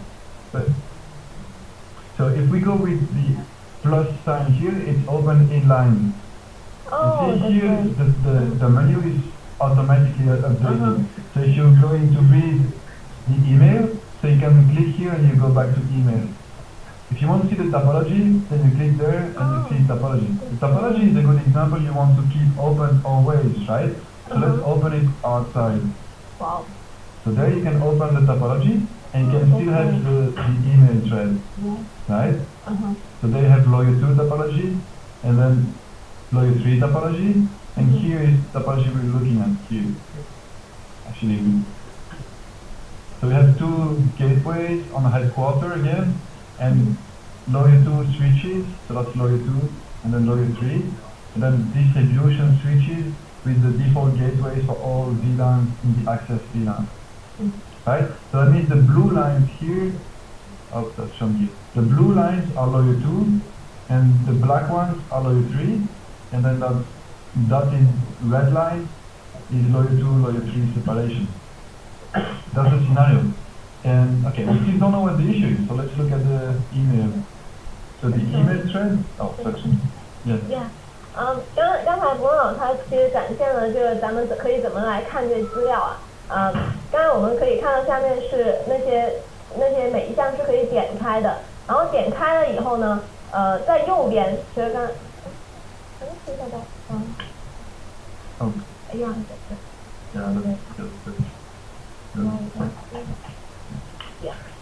可以看到，大家可以在窗口里面看到，我一打开这里以后，它这里我们依然可以从这里来点亮它，就是比如我这个时候可以往下点，然后如果你比如想一边看拓扑一边来看这个第一个资料，比如那个 email 的话，你可以点旁边这个小箭头，它就弹出来另外一个框，这样子你就会很方便的就来查看。Okay. Alright, so let's look at the email. So honestly, we don't need to read it all. Maybe just the first one.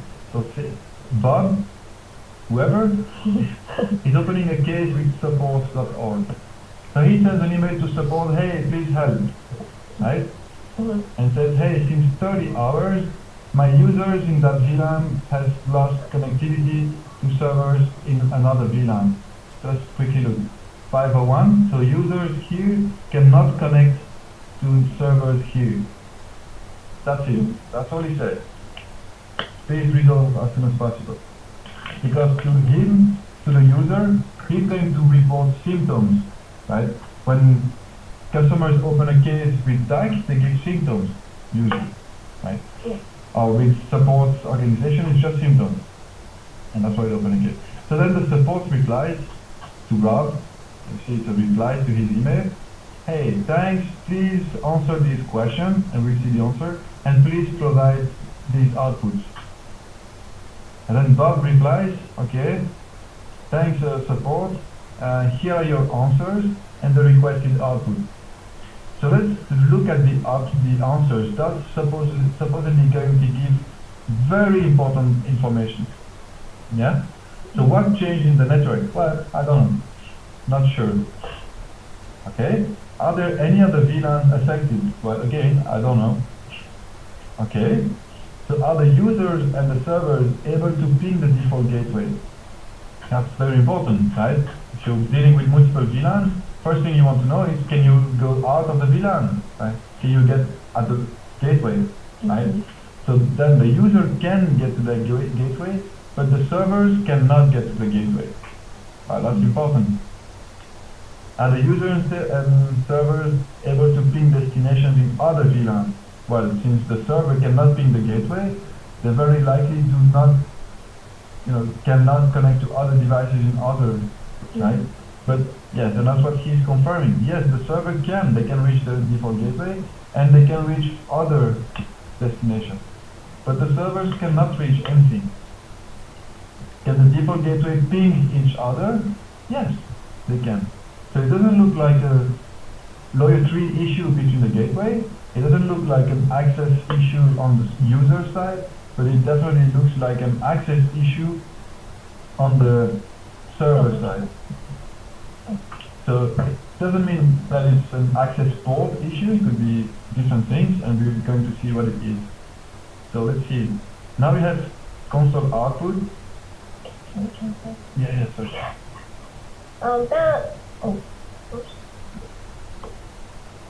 Sorry. 刚才其实我们点开邮件，你看其实可以看到比较有用的信息，比如第一封信，我们可以首先有一个 symptom， 就是有一个现象，然后客户是怎么向我们来报警报告这个事儿的。完了以后这个 engineer 他有给客户说你需要给我提供一些信息以及回答我问题，然后咱们就看这个回答问题这一块看有什么反馈啊。就从回答问题里面，我们可以看到，其实第一、第二个问题的话，客户一般情况下他都是不知道的嘛。然后第三个问题就是说，可不可以拼到 gateway？ 因为很多情况下是有可能连 gateway 都到达不了。那在这里可以看到，它是能到达 gateway，user 可以到达 gateway， 但是那下面的 server 不能。那第四个问题就是它能不能就跨 VLAN 的去 ping， 就 user 能不能跨 VLAN 去 ping， 然后他说是可以的，可以的话就证明这个可以证明其实3层是没有什么问题的。OK， 但是 server 它不行。那通过这两个的问题的话，其实你可以看到，这基本上应该3层是没有问题，也有可能是user 到 server 端这个2层的问题了。Okay, so next step would be to check either the configurations or the console logs, right? So I would check the console logs would show the symptoms, right? Like the host. So you have console logs on the host, on the server, on the switches, and I'm showing you just how easy it is to navigate between all outputs, so that you will minimize the amount of time that you lose by scrolling with the mouse, right? So like for instance, host 1, here we see route, he has default route. He cannot ping the server, but he can ping his gateway, he can ping internet IP, the interfaces are up, and RP is resolved, CDP is okay. That's what we see on the host. Server 1, show IP route, we see default route, it's a static route, but we cannot ping the host, that's the symptom. We cannot ping the gateway, that's what the user was saying. We cannot ping other destinations, that's what we just said, and the interface is up, and RP is resolved, and CDP is okay. So what else? Honestly, at this point in time, it should be some kind of intuition, and not just intuition based of experience, but intuition based on the information that you could read in the email, and that you can figure out with the output here. So what's the next step? You can go any direction, right? But only few, again, are very effective. In this case, to me it really sounds like an access issue on the switch 2, right? Because switch 2 and the servers were not able to ping each other, right? But switch 2 could ping switch 1.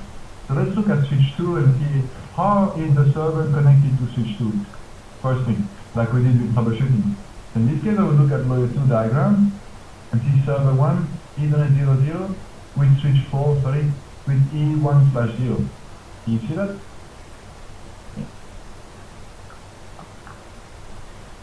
Yeah.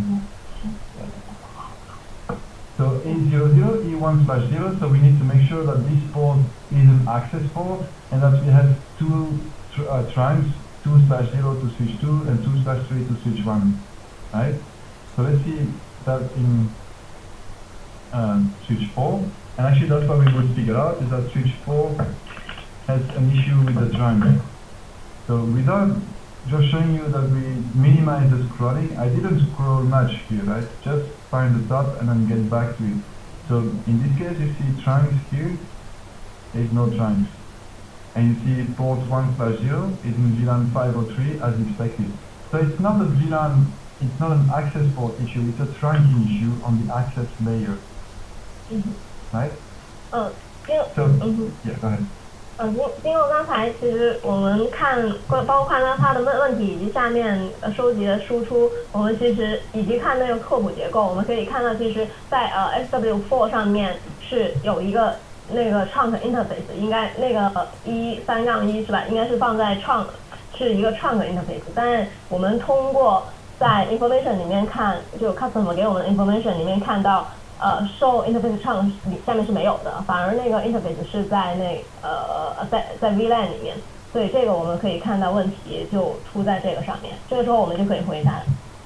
So back to the question, what were we asked to do?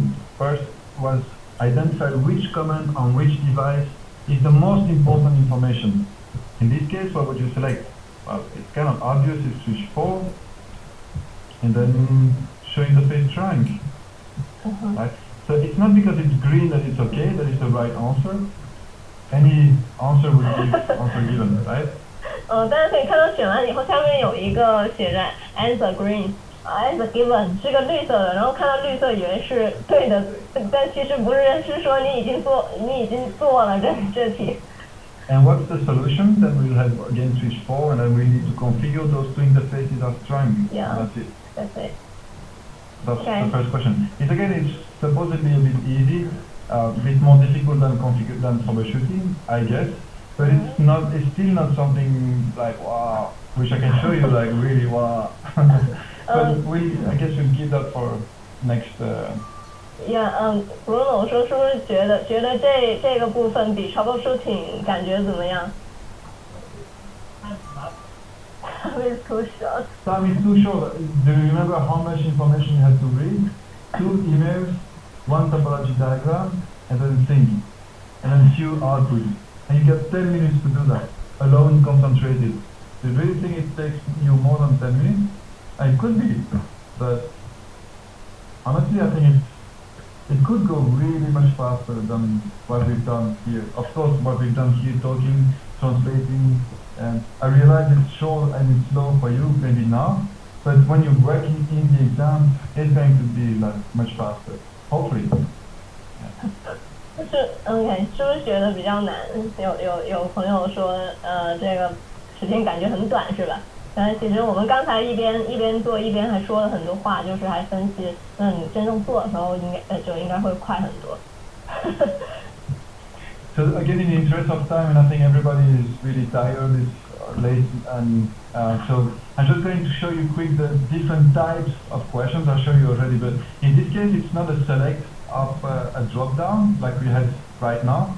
In the second question, is a point and click. So we're asking you point and click in the location of the topology. Which device is responsible for causing the issue? So we have an issue, again, something is happening.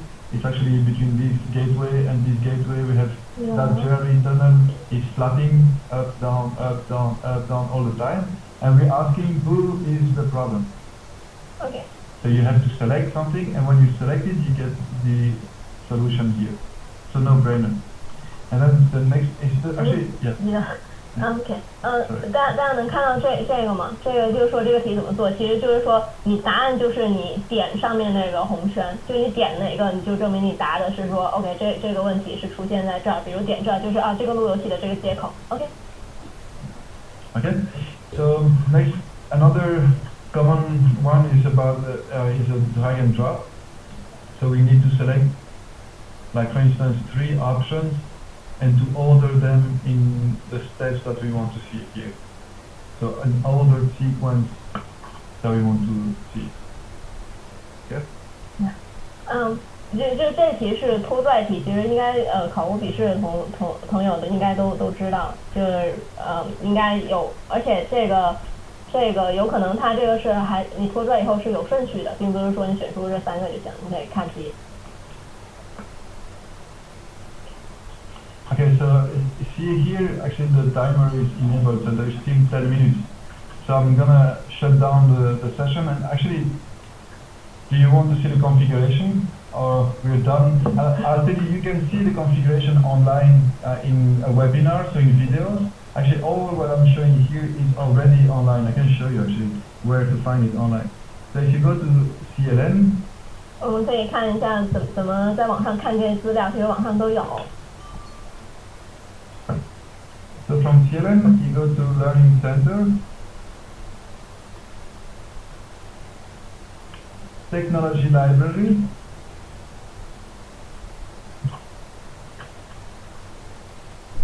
and then CCIE Outreach Technical Seminar. I'm going to show here. So from the Learning Home, you go to Learning Center, and then CCIE Outreach Seminar, and there you need to register. So there you have 8 or I don't know 6 videos, 8 short videos.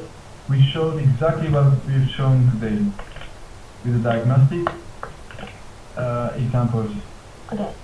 OK， 其实我们可以去 CLN 的网站，可以在这里面。从 here， 有 Bruno 的 photo 在。OK，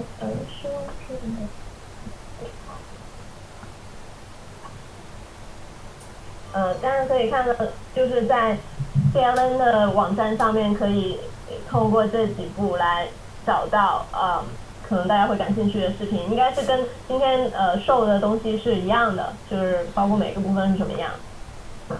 And another resource you really want to see maybe is the well, I hope that you guys know about it, but the routing and switching here. And that's all information for the CCIE outreach is here. That's where you really want to know and go about, right? For the written exam, the lab exam, and there is also the forums, which is very nice. So if you want to read or contribute, you have 2 forums. One is this one, like general forum, and the other one is here, the study group. And it's just another forum. 这里我们有2个论坛。Members discussion about the exam and so on.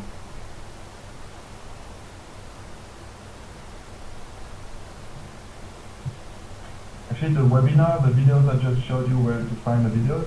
There is a big thread here, post-webinar discussion. So it was done a couple of days ago. So it's very recent. And I'm also going to publish other videos really soon, this week or actually next week, about this demo content along with the PDF files. So you can go there in the forum and you will see the demo content in the forum. 那大家可以就上这个论坛上面去找到比较有用的信息，比如像这些网站的这些信息就是展示，以及我们今天做的这个 training 今天的这个展示的话，也会在下周放到这个网上，大家可以去看这些。Maybe another one is the blogs. I just started a blog here. It's on Cisco on CLN homepage. It's Unleashing Rockfish version 5. So again, from homepage. That's just these days, so that's going to change likely. But if you go to Learning Network Home, you'll see at the bottom of the page, I started like 5 days ago a new blog, and I'm going to discuss what we've discussed today. So it's all going to be in English. I guess you can use translators or or if you want to translate it, we can publish it in Chinese as well. Anyone who wants to translate it is really welcome to help. But yeah, I mean, this is all information. I mean, the whole idea with this blog is to increase the transparency of the program with regards to candidates. Because for a very long time, it used to be that the program was very confidential. 我们有这个新的 blog， 就是Bruno 他写了一个 blog， 就是这个是为了我们可以这个考试是更透明的去跟大家去展示给大家，然后可以给到大家更多信息，或者是对。So that's the first blog post, and you can find like the most important resources here. Discussing. You remember that diagram we've seen today, and Yeah. 大家可以上到这个博客上面 blog 上面去看。The next post I'm going to publish by next week is going to be about the strategy of the exam. So like we discussed a little bit about high-level strategy. Then the next ones will be reviewing in detail some use cases like we've seen today. 在接下来的2周应该也会有新的 publish， 比如有会有比如讨论这个展示会是一个什么样的 topology。And I think that's about it. What other questions do you have? Oh, let me actually do something else. Yeah, it's about time. Yeah. You want them to contact you in case they have questions? It's up to you. Okay.